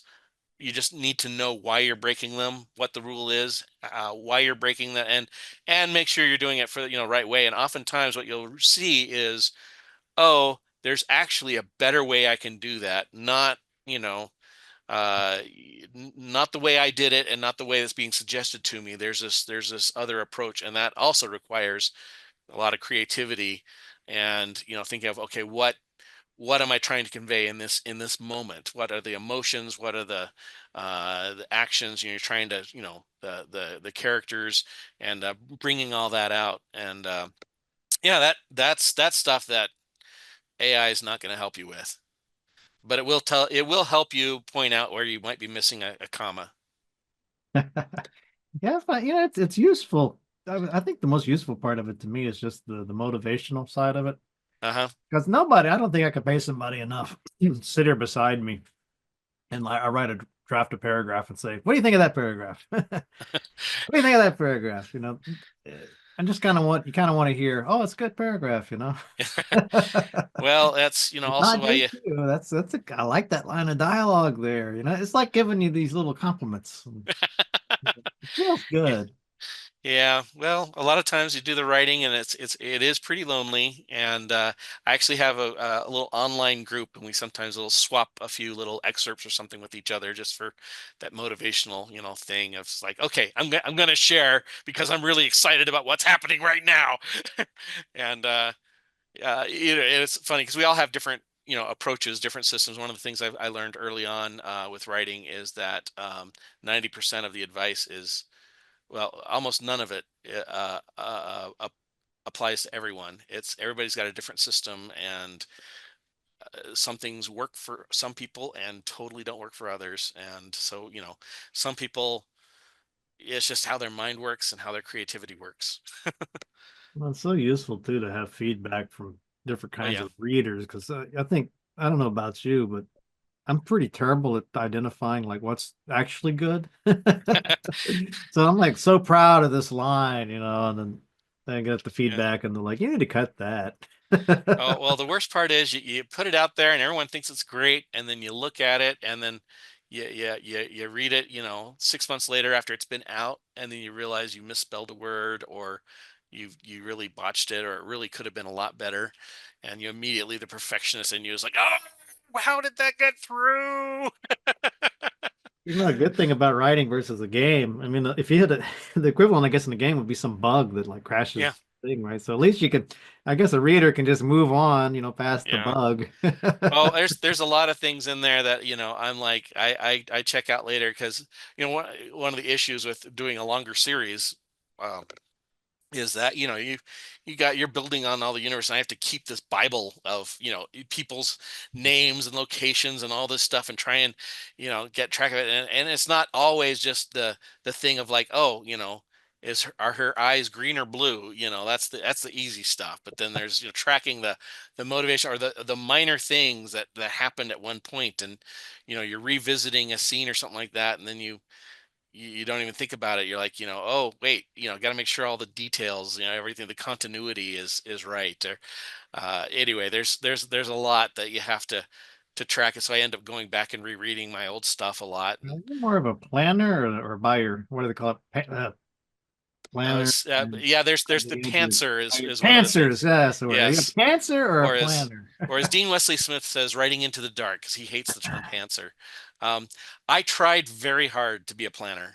Because I thought that was a piece of advice that I thought, oh well, I know some people who started out, you know, pantsers, and ended up being really, you know, applied. So I think that might be the right way to do. So I wrote it, and for a while, especially with the short stories, I got so scared because halfway into the story, I jumped the rails entirely, and I'm just like, oh my gosh, you know, this everything I had outlined is just not going to work. Oh no, and I was terrified. And oftentimes, what I do is I just kept at it, and I realized, um, my brain, when I'm in the writing mode, it is more engaged than, you know, it's the right parts of my brain are focused on the story and what's going on and what the characters are doing. And where I ended up was a lot more exciting than what I had originally planned. And so that scared the hell out of me for a while, including, you know, like Blood Creek, you know. And now it's just gotten to the point where, you know, if I'm halfway into it and I haven't deviated from where I thought things were going to go, I start getting nervous. I'm like, oh no, is this, do I, am I really engaged with this story? I haven't jumped the rails entirely. Um, but yes, I Strategy got it. surviving the first engagement? Oh, it's funny. There is a character that I had planned for her death in the second book of the Blood Creek series. She survived all the way to the end. And it was tough because I think I killed her like 4 different times in different drafts. And she is a survivor. She just would not let me kill her because, you know, it just did not work for the character. And anytime I tried it, it just sounded very contrived. And so I was like, nope, nope, she's all right. And I'm, in retrospect, I'm glad that was the right move. And there was something in my subconscious creative brain that was, you know, rebelling against that, saying, nope, that's not who she is. That's not what she does. And I used to think that was all kind of hooey, but once I started writing, I'm like, hey, this is the way. No, that's true. Yeah, I was when you were talking earlier about the rules and Uh-huh. grammar and stuff. So, if you've ever read George Orwell's essay, Politics in the English Language, I don't think I have. probably that's a real quick little read. But Okay, he I'll talks in do there that. a lot about euphemisms, avoiding it, and writing Hmm. clearly and writing plainly. Well, but the part I liked about it, the very end of it, he says, if it's possible to cut a word out, always cut it out. Never use the passive when you can use the active. Never use a foreign phrase, a scientific word, or jargon if you can think of an everyday English equivalent. But he adds, break any of these rules sooner than say anything outright barbarous. Okay, I think I've seen those rules It's just a listed in that perfect excerpt. ending. Yeah. Yeah. No, absolutely. But that's what I say to, people in there. Like, yeah, something might be technically incorrect, but if it Mhm. sounds right and it works, it's probably better. Yes, it's incorrect technically, but who cares? It works. The technically gives you the structure that you need to build on, but there are times where it's time to bypass the capacitors on the warp drive and to get and do the emergency stuff to get out of get away from the Bob Dylan, Klingons. he doesn't say lie, lady, lie. He says, hey, lady, lay. Yeah, I don't care if it's incorrect. it's great, exactly, and that's the art part of it. Well, all right, So, Jay. Thanks for taking all this time. oh, I love talking. I love talking everything about you. I know this is, I should be a better marketer and focus totally on the new book that is should be out, I think, in like 3 hours or something. But Man, how are you gonna are you sleeping tonight? Or are you just gonna stay up and oh, I've done this enough. I mean, I always stay up late anyway. But yeah, that's I will. exciting. It's people have to read it. I'll start. Hopefully see some reviews. I didn't Hopefully know some that very good about reviews. I didn't know that about the Kindle Unlimited thing. Yeah. So But it's hey, not enough for me to download it. I have to read it before you get paid. right. Uh, So, Matt, you're gonna read my book this weekend, right? I guess you'll know, right? I mean, you I don't. won't know.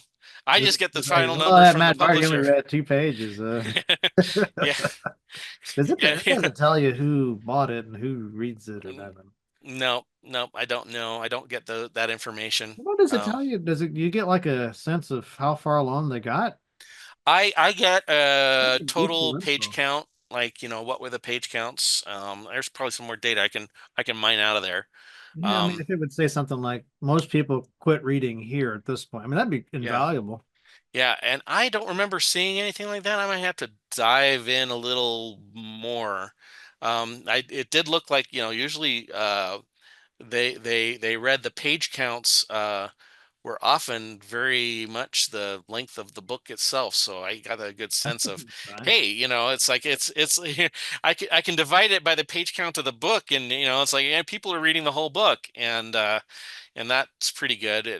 I That don't know if works if I there's ever not. stopped.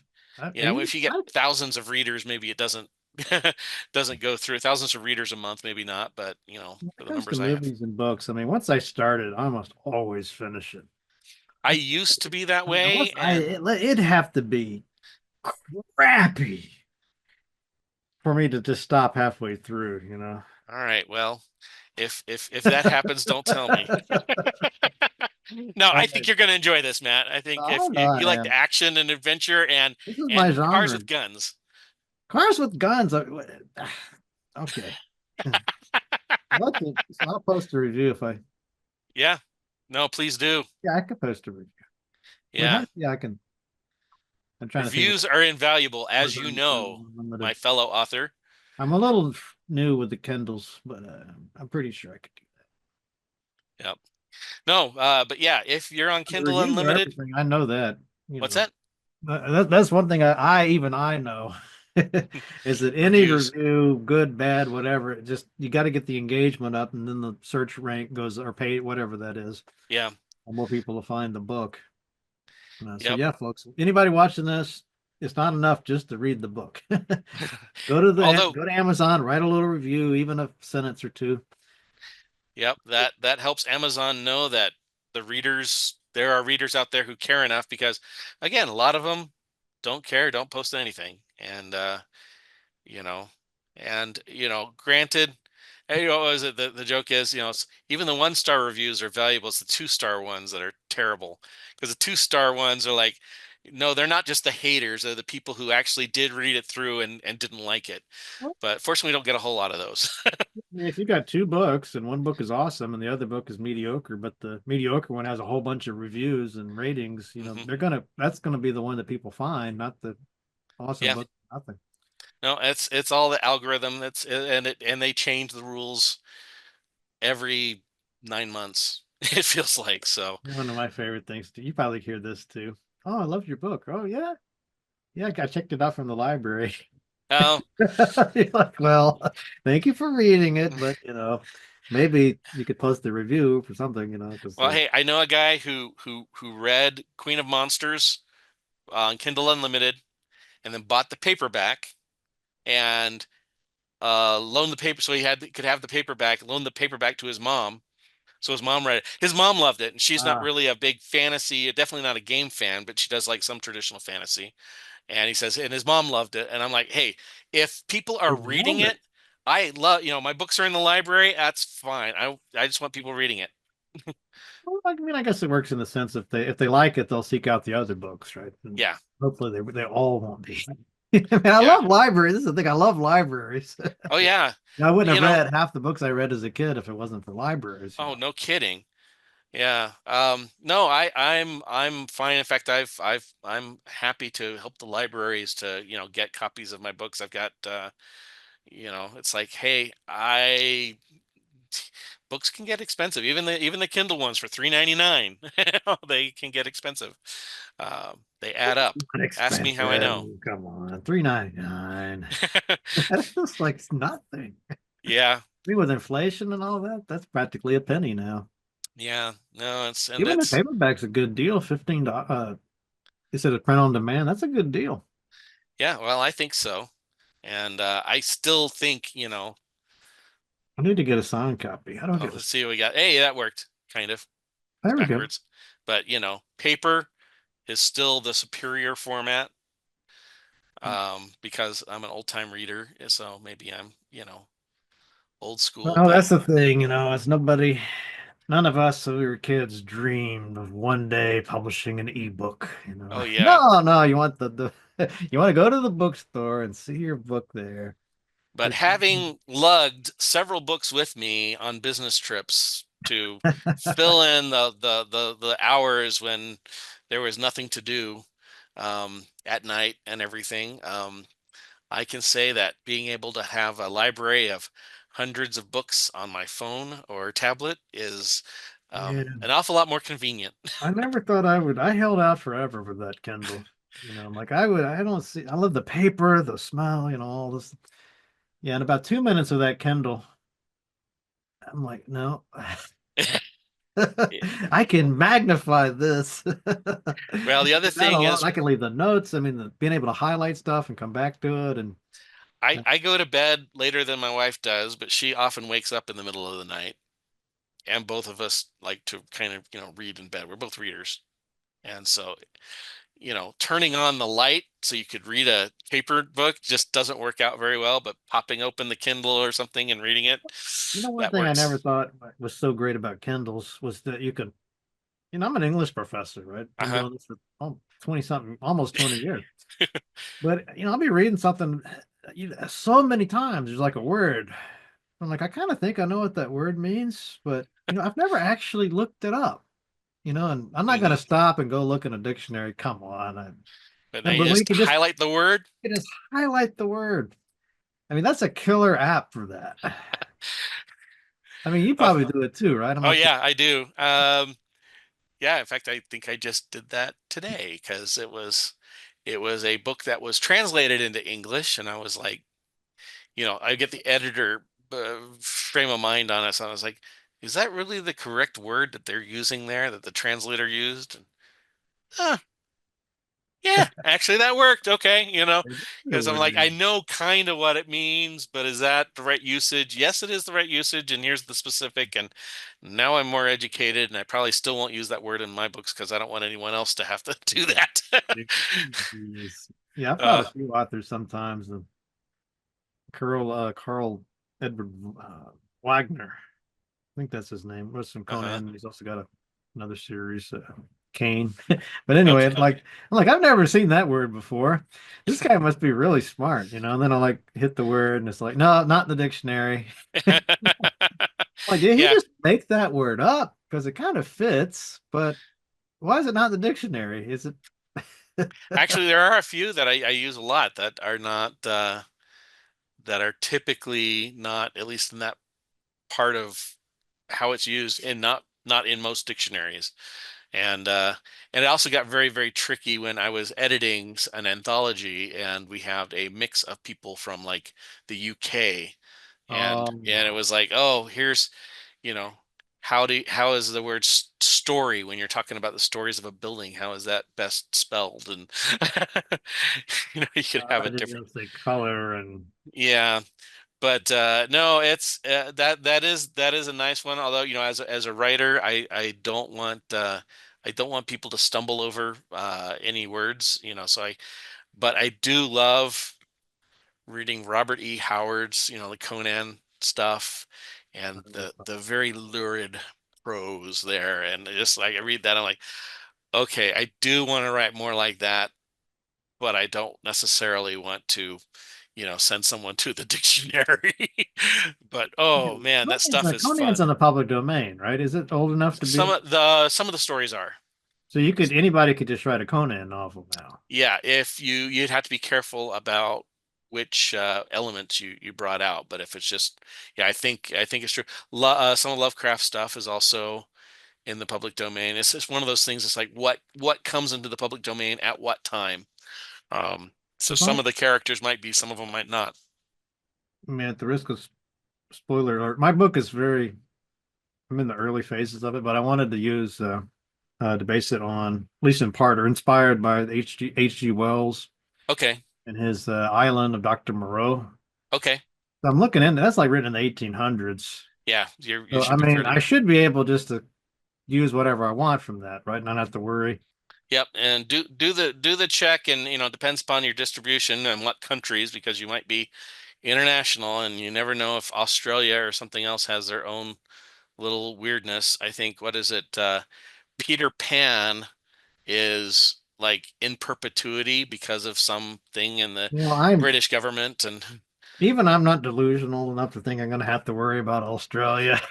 I mean, I will. oh, I hope that I'd love to be no, in. if you release it on Kindle and if you don't restrict it to the markets, you're gonna be worldwide.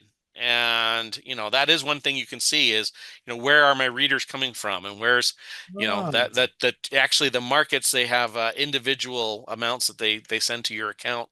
Here's Kindle Australia, here's Kindle Europe, here's Kindle, or Amazon. Um, so yeah, that's, unless you say don't sell it in this market, it's you're worldwide from day one. Now, Amazon's not the biggest player in all other the heck with countries. those Australians. Yeah. Oh man. Actually, yeah, Hmm. there's some other stories I don't even want to tell because I'll probably get it wrong, and it was David Farland's story to tell. But yeah, he's got some stories of people who were amazingly popular in some country, and they had all kinds of issues with, like, okay, how can we how can we deal with that? They had no idea what a big deal they were in this one country. You go to Norway. I am big in Romania. Don't mess with me in Romania. Oh, Uh, you're the Jay Barnson. yeah. Yes. Yeah. Hey, I did find out that there were I do have a lot of fans in West Virginia and the Appalachian Well, that makes sense. area, because yeah, apparently had a bunch of friends and family members out there who shared the book with other people, and it caught on, you know, caught on a little bit there. So it's like, okay, regionally, I'm writing a story about West Virginia, so kind of. Yes. That's what John Denver sang about, right? Yeah. Yep. Mama and all that. Yep. Okay. Take me home, country roads. Except I've got it. The country roads are filled with monsters. But hey, that's how I roll. Three roads.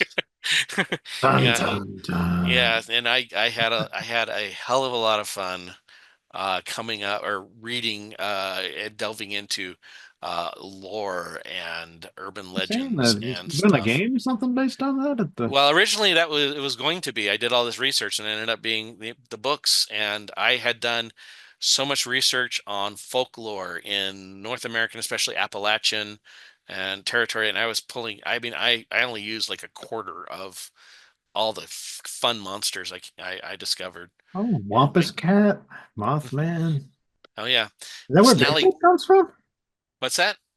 Is it the Bigfoot? Is that tied in with Yeah, Appalachian? actually, yeah, there is one that is in the Appalachian. I actually have a short story that is based in the Blood Creek series that came out last year, um, called the Yahoo Cafe.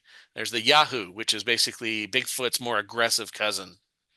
So he doesn't want to get caught, and if he does get caught, he throws like boulders and logs and stuff like that at people. So um, anyway, that's from that territory. And so I had a book in or a story in it's Sidearms and Sorcery #3, by edited by Bryce Beatty, who's the guy I discovered from writing. Found out later that he's also a Utah. Yeah, that's it. And he's another one who really loves the classic pulps and that style. And yeah, Sidearm and Sorcery #3, Yahoo Cafe. I've been reading some of these, like we mentioned Howard. Hmm. There's some collections you can buy of his more, not Conan, like these other pulpy.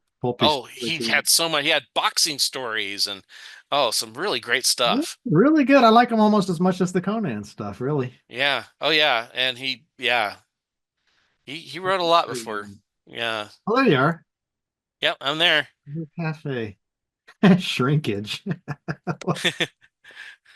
Yeah, Possession. I'm also in the actually again, if you wanted to cheat and not even, get me the Kindle Unlimited stuff, but if you go to the first book, Sidearm and Sorcery #1, here I'm telling all these people how to read my stuff and you don't have to pay me money. I'm the first story in that one. Um, Oh, you're the lead story. and that story is included in its entirety in the preview.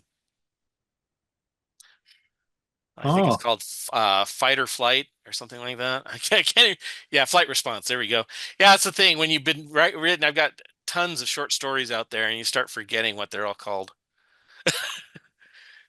yeah, this is a good example of what I was saying, like with the very specific details that Mm. make it feel real. Like you did some research on this. Oh yeah, oh yeah, and I'm a flight fan too. Which way if you Like a go, lesser writer would have just said the tail rotor of the plane yeah. instead of Well, like and the then actual plane. yeah, well, I always because I see when people screw up when they screw up talking about programming or they screw up talking about like they talk about taking the safety off a Glock, and it's like unless you're in one particular state, I think Glocks don't have safeties, and it's immediately knocks you out of it, out of the story. Totally. I'm completely forget about suspension of disbelief at that point. I mean, Yeah, and so I gloss. yeah, I just don't want to screw up a big thing. It's like I'm going to screw up all the time, but I do try and do the research. And I did the same thing for the Amelia Earhart one, which is another free one. If you want to go, it's you have to join my newsletter for that one. But if you want to read about Amelia Earhart versus cannibals and dinosaurs, there's I can Well, I that can sounds provide like you a a link. movie to me. But they are if Hollywood wants to make a movie out of this, contact me. I will be happy to discuss it. This whole story, just Yep. the heck of a Yeah. preview. Yeah, it's got the whole story as part of it. It's not a long story. It's like 8,000 words. It takes Okay. place in two different. It takes place at the tail end of Vietnam and 4 years later. So Oh, it's alphabetical order. Yeah, he decided to do that with that one. Oh, see, so if I was in here with you, I'd be like under you, Barton. Yeah, N comes before T. Yep, that would. Ah. But he didn't do that on the third one. He mixed it up pretty good. Dude, hey, we could be table of contents buddies, man. Write some pulp Special action monster stories, man. Katie Burnett. I feel Yeah. sorry for anybody that's like Zach or Well, Bryce struggles with who should be the lead story for things. For a while, he's not doing the magazine currently, but he did a magazine called Story Hack, and for a few years, and that was very much the pulp action and adventure style of story. Not written in the old style, it's written like a modern story, but it still borrows those pulp elements, the for the flavor. is Heavy Metal magazine, is that considered pulp? Well, not really, because I mean, originally it came out after the pulp era, but really depends on what kinds of stories. There's the new one, they're relaunching it. I was on the Kickstarter on that one. I was like, yes, I will read that and I will write for it if I can. So I'm excited about that They're one. remaking that. Yep. Why am I surprised? Everything is Well, but it's going to be new stories though. So it's like, okay, they're taking a shot using a known IP that hopefully will help, keep them going. And they're doing a literary magazine, and I'm like, dude, I wish them all the luck in the world, even if it wasn't the sort of magazine I'd want to write for, but I think it is. Yeah, like people like Michael Moorcock in there, right? Oh yeah, back in the day. I love his stuff. Yeah. Man, we could talk forever, couldn't we? We could, and we better, everyone else listening to the conversation, hi. Thanks We'll have you back on. You could probably have at least a couple more books coming out, sounds like. Oh yeah, I'm trying. I might have 4 books out this year, so if you include the novella, especially. If you include the novella, it might be more books. Yeah, I've got. Jesus. Yeah, well, I've 4 books. Definitely, if you include the novella. With a full-time job. With a full-time job. And sometimes it's been more than the last few weeks. It's been more than full-time. I guess it's fun in a way too, right? It's not. Oh yeah. It's not all. Yep. No, I'm getting right to it. Right after I say goodbye here, I've got a war to describe. You gotta describe your war, Jay. Yeah. Yeah, it's a lot of fun. Hey, it's great talking to you, Matt. I always enjoy this.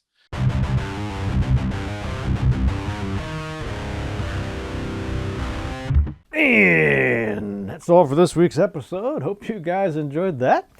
I should be back next week with some additional interviews and reviews and let's plays and sneak peeks. Got a bunch of awesome stuff happening here at the Matt Chat channel, which you probably know if you're a long-time fan of the show. If you're new or old, though, please take a minute to look in those show notes for that link to the Patreon site. That's where casual Matt Chat fans become hardcore rat-slaying champions. Oh, yeah. Thank you very, very, very much if you have supported this show already, guys. Remember, you don't have to financially support the show. Totally up to you. But if you like the content, please consider that a little link to the Patreon site. I think you'll like all the benefits you get with that, including a pretty cool Discord channel. But if you like the show, comment on it, review it, follow it, share it with your friends, whatever you do to support the show. Just know Matt Barton here. I really appreciate it, and I'm sure Matt Bradley Shergy does as well. So thank you once again. Now, what about that news from the Matt Cave?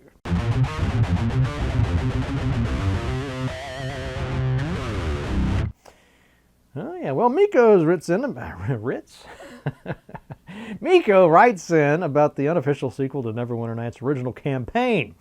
Neverwinter Nights returns to Icewind Dale. Beamdog's latest premium module, Doom of Icewind Dale, is out now on GOG. Dive back into classic D&D adventuring with new quests, chilling monsters, and old-school storytelling that fans of the original campaigns don't want to miss. Now, this is $8.99 on GOG. It's 10% off. but you will, of course, need the Neverwinter Nights Enhanced Edition, which is $19.99 in order to play it. So, if you check that out, let me know what you think. Would it be a good Matt Chat? You let me know. But it sounds really cool. I love my Icewind Dale. I feel like I live in Icewind Dale. St. Cloud, Minnesota. It's pretty cold. All right, next item, indie retro news. Sarah Jane Avery, creator of the acclaimed Commodore 64 RPG Briley Witch Chronicles, is now working on a new retro RPG called, now I don't know how to pronounce this, Koyate? Koyate? It's Kouyata. Now, this is inspired by the classic Ultima games, promises a vast open world, intricate quests, deep lore, and an engaging morality-driven story. Now, that is an Ultima inspiration there. She's got a playable preview available now with a full release coming soon.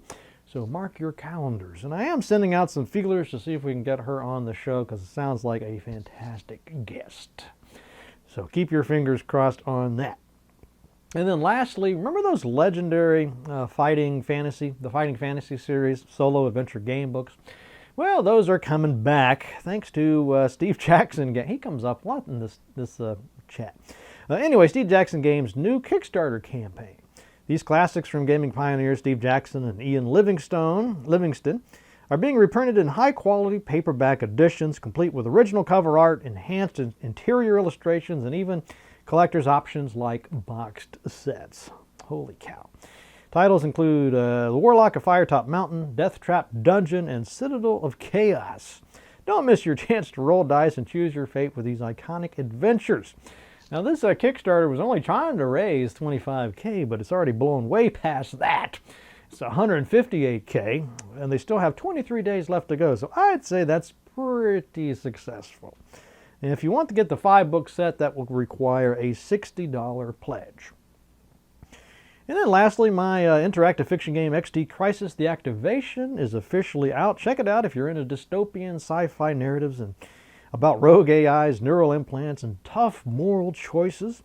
The links to that are in the description. It is $5 on itch.io. If you do try it, please be doing me a huge favor. If you just post an honest review of it there on Itch, you don't have to, be ecstatic about it. Just tell me what you think, and that'd be super, super helpful. If I can get to 30 reviews, there's a good chance this could really take it to the next level, make a big difference, that's for sure. Plus, your feedback could just be insanely useful to me on my new projects going forward.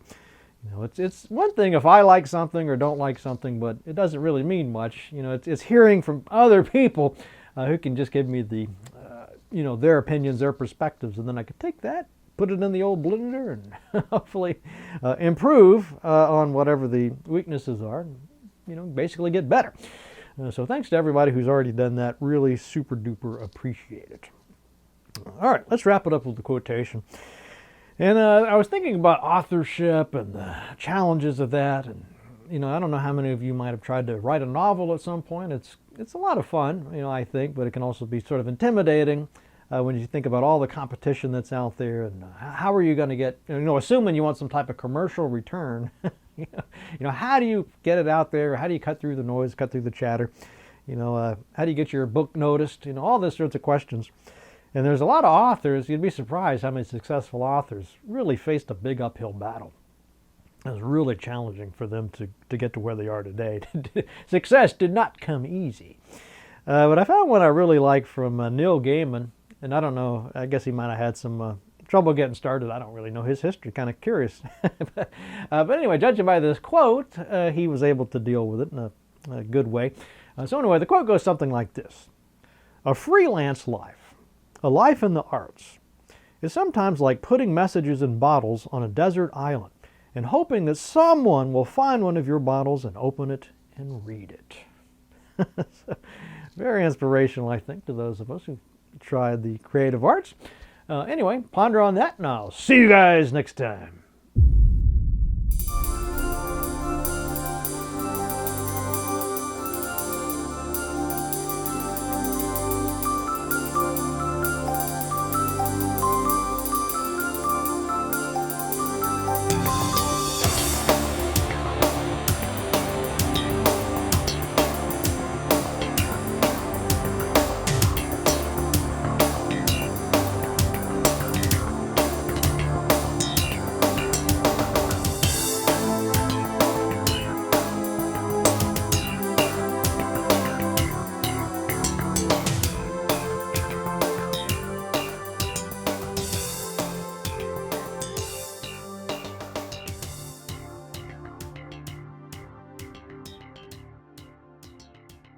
The light that burns twice as bright burns half as long.